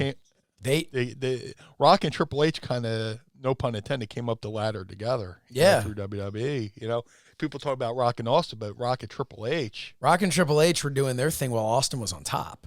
So Rock and Triple H is definitely, that's a good one too. The one point I was trying to get to, because you said something earlier, and it registered a thought about video packages. It's my job. And one of the best video packages to this day is Rock and Austin to the Limp Bizkit song "My Way." Yes, just the anticipation of that match in that video package in the go home or whenever it was. If you haven't seen it in a long time, or you've never seen it, check it out. I recently watched it, probably like a month or so. I don't know. Something must have been talked about on a podcast, or something led me to watch that video on YouTube. It is as good as it ever was. Like, my first thought was like, well, a video package from 20 years ago, maybe it's not quite as good as I remember it being. It was awesome. It was so damn good. That video package, and when they did Kid Rock's Lonely Road to Faith or something like that, I cry every time I watch that video. Dude, especially at the end when they show the generational folks and stuff like that. I took that music and I used it for a video montage for my grandparents' 50th wedding anniversary, which actually kind of worked. It kind of worked. Yeah. I'm sure some people were like, "This is a Kid Rock. That's an interesting choice." We were expecting something else, but it was. I thought it was it was just, that video. No Sinatra. No, Frank. But yeah, dude, just that video montage with the footage, and then in the wind down, then the go home of the Lonely Road of Faith, when they're showing you're seeing Rocky Johnson, and then they show the Rock. I'm just crying, man. I'd bawl like if that didn't bring tears to your eyes as a wrestling fan when you watch that, you have no soul. It would have brought tears to a statue. Yep. But I mean, God, PCO would be crying from both eyes, right? It's a miracle.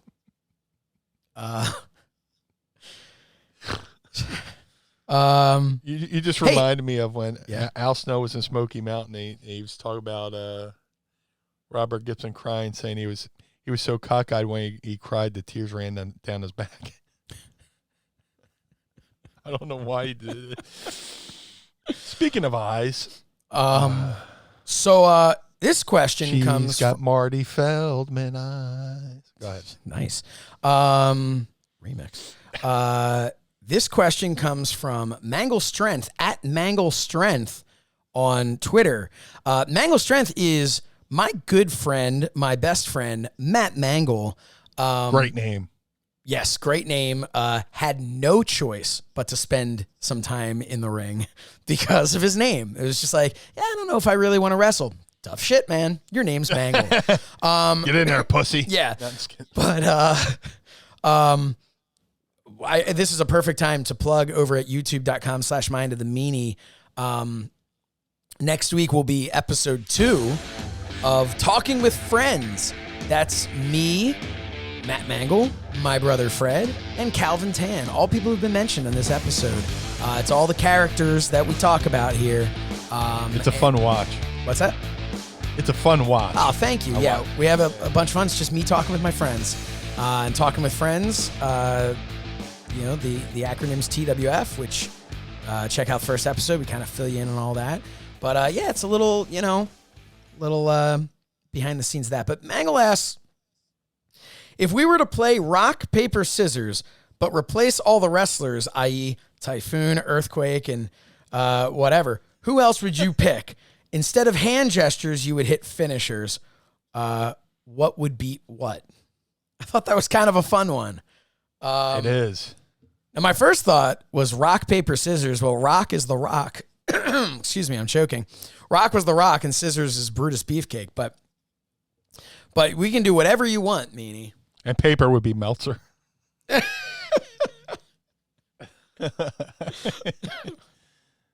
dirt sheet. Rock, paper, scissors. So And paper always wins, even if it doesn't. It'll just say it did. Yeah. I would say Snook is the paper because he comes off the top rope with the cover. Yeah, With the big splash. The big splash with covers. the big splash. Yeah. Scissors would be. Oh my God, I don't want to go too deep on that. Like Antonina Rocca with the flying head scissors. Or Yeah. whatever. Yeah. Or Arn Anderson. Showing my age. What's that? Arn Anderson. With the spine buster. Oh no, I was saying with the scissors.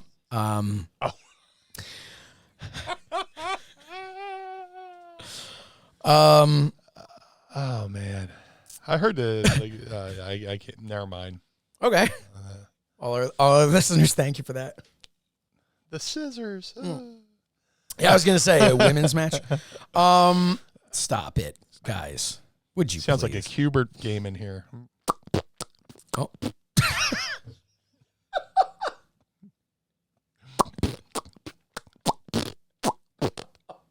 That is a horrible sound. That is a horrible sound. Tracy, Mrs. Meanie, would punch me square in the jaw if she heard me doing that. She's got that sound thing. Oh, what a terrible sound. Kind of like this one. Oh my God. 3, 2, 1. You hit yours. 3, right. 3, 2, 1.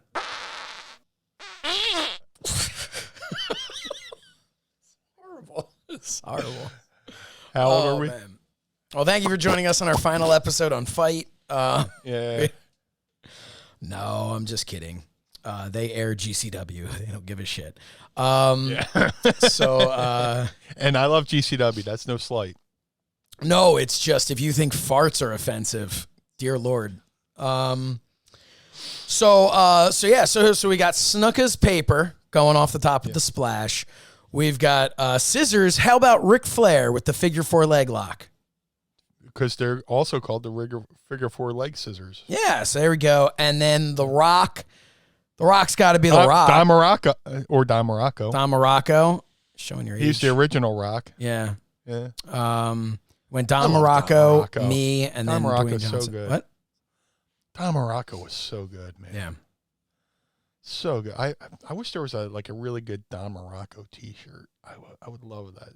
I think you can just tie-dye a tank top. Nah, I don't want tie-dye. Nah. Dude, he was so good with the promos. Can I just ask, what's your heat with tie-dye? That was you really just got pretty hot I just don't look good in it. No? I just don't look good at it. And one time I accidentally worked out in the gym in a Dude Love T-shirt and the tie-dye stained my skin. I couldn't get it off. I've seen me at TV in the shower trying to scrub it off. Man, had Mattel made that shirt, there wouldn't have been any tie-dye on you at all. It would have just been a bunch of tribal shit. That was for our friends over at the Major Wrestling Figure Podcast who have been super cool promoting our figures. So shout out to our good buddies over there, Matt and Brian. So if I leave out their last name, it seems like we're even closer. So Mangle, thank you for that. Who wins? I guess regular rock, paper, scissors rules, right? Yeah.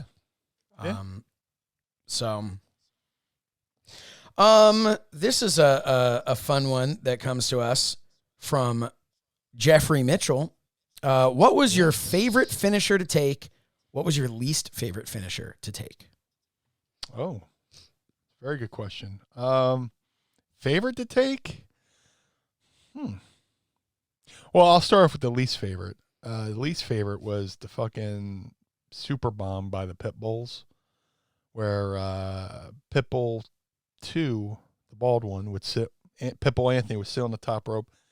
Gary would pick you up for like an atomic drop, but feed you up to Pitbull, and they, Anthony would stand up and they would jump off the top rope and power bomb you.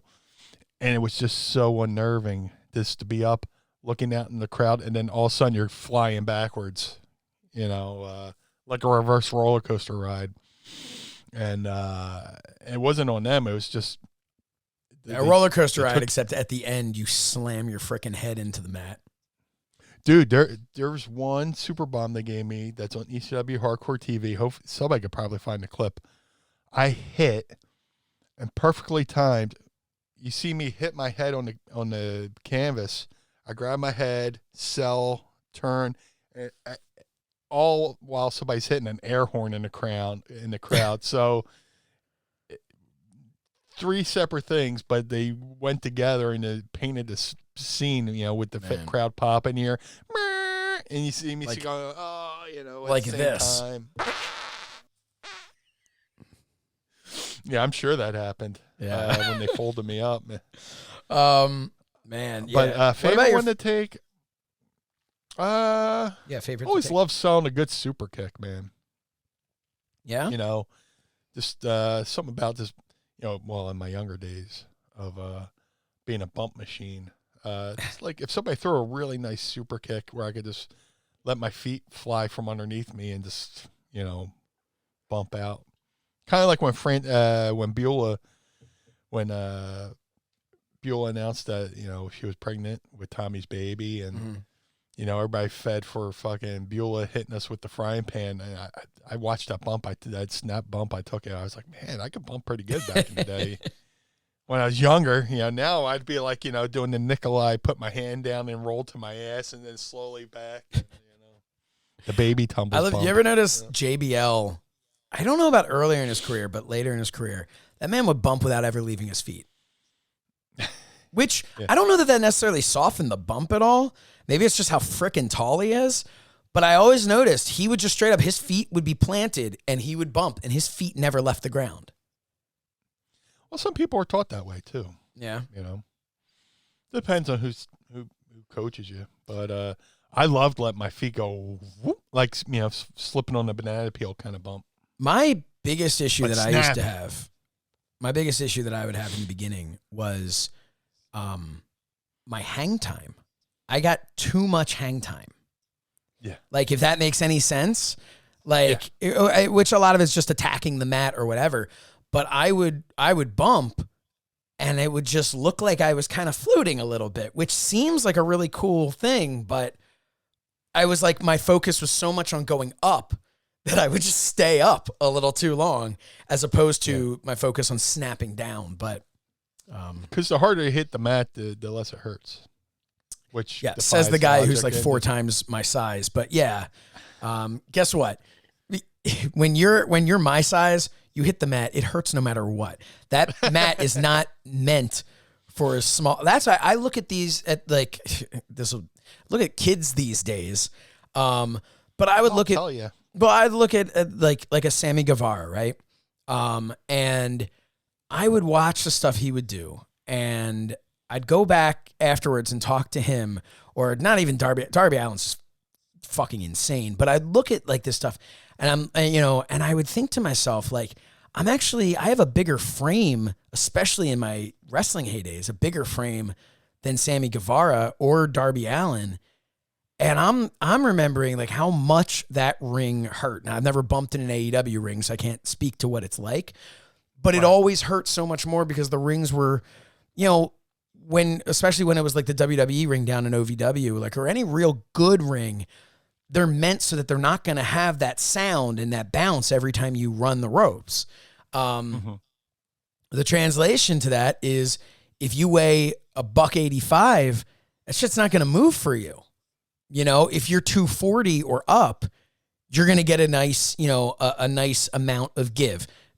Not a trampoline or jumping on a bed, but you're going to have a little bit more give. So I look at these guys now and they do the moves that these guys are doing now that I know are smaller than me. It blows my mind. It blows my mind that the bumps that they're taking. I would not have lasted a second. I wouldn't have, you talk about, they asked our experiences on the indies. And I don't mean this to like put myself down because I was a decent wrestler, but maybe if I was getting trained today, but I would not have been able to hang with the talent today at my size at 5'8". Like I wouldn't have been able to hang with the other 5'8" guys today. They're athletes on a level that I just was not. And I'm just, right. So I think it's important to say, like, we'll always critique things and that's just human nature. But man, from a strictly athletic ability standpoint, these people super athletes. It's amazing. And that's why pull I a muscle watching them, I think that's with every generation too, because like I said, Luthez thought Harley Race did too much in his matches. Yeah. And I'm sure Harley Race thought guys after him did too much in the matches. Yep. And here we are looking at these guys going, man, how do they do that? I don't think I could hang. No. I think a lot of the hatred of past generations to the generation after them is just being envious of doing stuff, Yeah, I mean, I can't do that, so I'm going to hate it, Yeah, like I said, I pull something watching them, and I don't mean in the Meltzer way when he's watching. But I guess, hey, we're both pulling something. Yeah. Or maybe not. Maybe not. Maybe he doesn't even, maybe it's just, maybe the rocket takes off on its own without him even needing, Man, how's he going to do? God, this is coming out on Monday. I hope he's okay. Exploding barbed wire death match. Yeah. Something's exploding. Popcorn ceiling. Anyway. Yeah. Jonathan Chambers asked, do you think Dean Malenko could/should have been a world champion? Yeah. Yeah. Could absolutely. He could have been. It wouldn't have been. Yeah. It'd be believable. Dude, look. Dude, just the stuff he was doing, he was over as fuck, that time. Mm-hmm. When I think Dean Malenko, I think of him working Jericho, and he's under the hood. Yeah. And then he pulls the hood off, and people just went insane. Yeah. He was so over, and he was like the prototypical. He was such a throwback to like the Gotches and the Thezes and stuff like that. Not that he was. He could have been a world champion. Yeah. Not that he wasn't successful, because he certainly was successful. But I feel like he was in the wrong 2 decades, so to speak. Yeah. Dean Malenko, the one you're talking about from WCW in that feud with Jericho, you take that guy and you put him in AEW today, and he is a star. With his ability to work. Because, you always see him as that like shorter, stockier guy who's doing the mat stuff. But man, he's flipping this way, that way, not off the ropes. But, he had no issue doing that. He was so crisp. Yeah. And if you brought him back 20 years when size didn't matter quite as much, that's a guy who would have, he would have been incredibly believable as a guy who could just tie you up in a pretzel. And spoiler, because he could. Dude, his brother Joe was just as good too. Dude, I was going to go to the Malenko school after watching Joe and Dean Malenko against the British Bulldogs in All Japan. Yep. And that match is probably one of my all-time favorites that I keep forgetting that I like. People are like, oh, what's your favorite match of all time? And I'm like scrambling to think, and the Malenkos against the Bulldogs is fantastic. Yeah. There were some, that's another one, like Dynamite Kid. But even Davey Boy, if you, and you saw some of it later on in his singles run, you would see they'd grab his arm, he'd flip to get out of it and do like a, like all around. Little headstand, yeah. What's that? He'd do like a forward. Yeah, like handspring type. But that was a guy who just, your first thought British Bulldog, you think massive muscle, stalling suplex, power slam. But these guys could move, man. They could move in a way. So I talk about the quote unquote kids these days, and I look at them. Yeah. But I'd be lying if I go back and go, Bulldog, that's shit I could do. Like they were so like, again, I think I was good, which is easy to say once Al Snow told me that he lost all of the footage of me wrestling down there. I can now say I was amazing. I had some of the greatest matches in OVW history. Unfortunately, the videos they're just not there anymore. God, it was a sellout crowd. They chanted my name. But no, I wish wrestling fans sometimes would just, myself included, put on wrestling, either current stuff, old stuff, put some stuff on and just enjoy it. Just enjoy the physical wrestling of it because, God, these people are incredible athletes. Absolutely. Last question here comes from RJ Krasinski on our Patreon. What handful of ECW matches would you tell someone to watch that's new to that company? So somebody's never seen ECW. I've heard all this ECW stuff. Meanie, what are some matches I need to watch? Of course, Malenko Guerrero, the trilogy, which I'll just count as one match, so I'm not cheating. Mm-hmm. Dude, the Pitbulls versus Raven and Stevie Richards in the double dog collar match. Probably one of the loudest pops in ECW arena history. Unbelievable. Double dog collar, Stevie bled buckets. This before I was in the company. I was just sitting in the crowd watching it, and then it resonates through on TV as well. That match, and this is in no particular order. I'm not saying which one's the best. The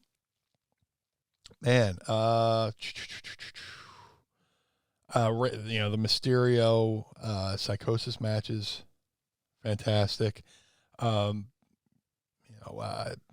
trying to think, man, because there's so much good stuff. And I don't want to leave anybody out too. Brother, you left me out. So double dog collar, Raven, Stevie, Malenko Guerrero. Al Snow had a really great match with Chris Benoit. Maybe I'm being a little bit partial, but I think if Al had stayed there, who knows what would have happened. I know he's trying to balance between ECW and Smoky Mountain. He chose Smoky Mountain, but he could have had a ton of other classic matches. I mean, he did great stuff at Smoky Mountain too, but that match with Benoit was really good because Al was just coming along through the indies and just finally starting to make a name for himself.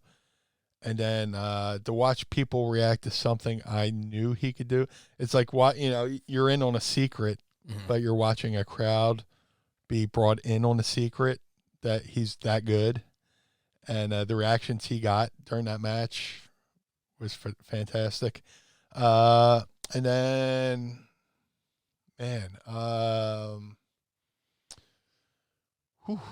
probably pick Sabu Cactus Jack from Hamburg, Pennsylvania. It's one of those matches. Again, I wasn't in the company yet, but I was and I think I'm in the footage if you watch it. I had my head buzzed at that time. Sabu versus Cactus Jack, Hamburg, Pennsylvania. It was a TV match, and they took a beer bottle out of the trash, and Sabu's trying to break it over Cactus's head, and it would not break. Oh, man. So Sabu hits him, and you hear thunk, and you hear the crowd go, oh. And he says, fuck it. Goes for it again. Thunk. Crowd, oh. It's just like, I don't know how many shots he gave Cactus in this match, but it's just like, you heard, and then the video does no justice. I think the match is on one of the Cactus DVDs in WWF. Yeah. With the one a poster, greatest hits or something like that. But Cactus Jack, Sabu, Hamburg. Because I was going to say pick any Cactus, but that one in general stands out to me because in ECW, in any other promotion, they probably would have cut that spot out. Right. Oh, the bottle didn't break. Oh shit, they fucked up. Blah blah blah blah. No, that was like that was a real moment. not everything, I love, and this is what I love about Sabu too. Sometimes he would purposely botch a spot on purpose because his theory was, shit, every time Babe Ruth didn't hit a home run every time he went up to fucking bat. Right. Every now and then he would strike out, right? In the real world, some things aren't supposed to be perfect or land correctly. Like he would set up a triple jump moonsault, and he would, jump off the chair onto the top rope, and he would purposely act like he lost his balance, get down, yell at the chair, and then go and do it, and then hit it the second time. Yeah. Or he would go to hit the second time, and the person would recover and hit him because, it made sense. Right. But in that moment, it just showed like how real, he hit him with that fucking bottle. Thunk, oh. And you just hear the crowd, oh, But, yeah. If you guys search that match out. Well, that's it for Ask Meanie Anything. Some great questions. We appreciate that.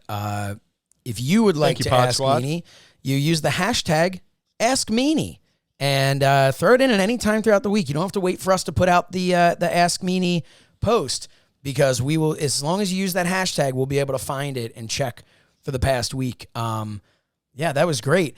You know what else is great?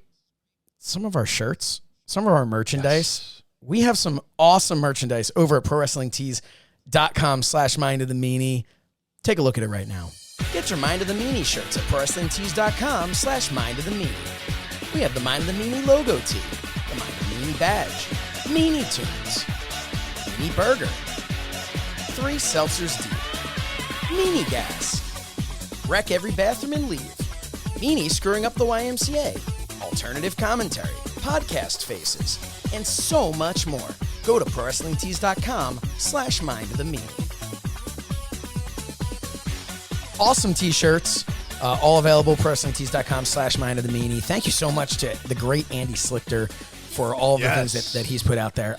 One graphic that he's made is here to help us promote this new event that we just announced last night during Alternative Commentary on FITE. Well, we will be back, but not for Alternative Commentary for WrestleMania. No, we are going to be doing a 2-night extravaganza. That's right. Yes. It is going to be the Mind of the Meanies Meanie Mania post-show extravaganza, 2 nights immediately following WrestleMania Night 1 and WrestleMania Night 2. Meanie and I will be on FITE, on Facebook, and on YouTube. A little simulcast, baby. We're going to be doing that so that we can give you all of our thoughts and all of our opinions about what we just witnessed during Night 1 and then Night 2 of WrestleMania. It's Meanie Mania, baby. Meanie, what are you thinking about that? I'm super excited about this. Normally, you sit back and watch a show. Well, now you can see, come on, FITE TV or all our platforms and see what we thought about it. And we'll give you instant feedback, instant recap, and of all those nights partakers, so to speak. So, yeah, I'm very excited that we're doing this. It's a new venture, a new twist on a old favorite that we were doing before with Alternative Commentary. But now we're just going to give you our feedback of the show live and in living color. Yeah, I am super excited about this. I can't wait to watch 14 hours of WrestleMania and then talk about it that's my goal, to go as long talking about it as the show. That is not true. That is not true. Pack a lunch. Yeah. So we will tell you exactly when we're coming on the air as soon as we have some sort of idea of when WrestleMania is going off the air, because we don't really know. So pretty much we're going to have a live feed, and the people at FITE are going to be sitting there waiting for us to go, yeah, Mania's over, and then we'll jump on. But again, it's free. It's free on FITE. It's free at youtube.com/Mind of the Meanie, and it's free over at facebook.com/Mind of the Meanie. And who knows, we might even have other platforms that we can throw it out there on too. I don't know if we can. We'll throw it on maybe Twitter. We'll even put it out. I don't know. I literally don't know. So I'm just saying, it's popping into my head now. But we'll see, because we want you to be able to find it on whatever platform you enjoy your watching and listening. And that's it. That's all I've got. Meanie. Soft out. 50 episodes, man. As we're so cool. taking it home here. This is so cool, man. Thank you to the Pod Squad. Again, without you, this just be two guys talking to ourselves, and like I said, we could just do that on the phone. So thank you for your support. Thank you for FITE for allowing us on your airwaves and bringing us a visual medium or extra large. It doesn't matter. But no, thank you. This is so humbling. Just to think 50 episodes ago, this was just a thought, a couple months before it was a thought and then became a reality. Through that reality, we've gotten action figures. We do, that was extreme on, ad-free shows. We're doing so many different cool things thanks to this podcast. Yep. As just announced this week by the good folks at Dark Side of the Ring, I will be on the upcoming Dark Side of the Ring special series. They're doing a series of 90-minute episodes, recapping certain episodes, and they brought me on to talk about the Owen Hart episode, which I was part of the the Owen Hart unfortunate accident and stuff like that. I hate talking about it, but the guys from Dark Side of the Ring were kind enough to bring me on and share my experience, which I had talked about here on Mind of the Meanie, right around the anniversary. I'm trying not to get choked up again. But yeah, so many cool things have come from this podcast. And most importantly, thank you, Josh, for being the brawn behind the brains. I guess that's, yeah. I'm just happy to be the tour guide here. And not just happy, I'm over the moon happy. This is the most fun I've ever had in my entire stay in the wrestling business.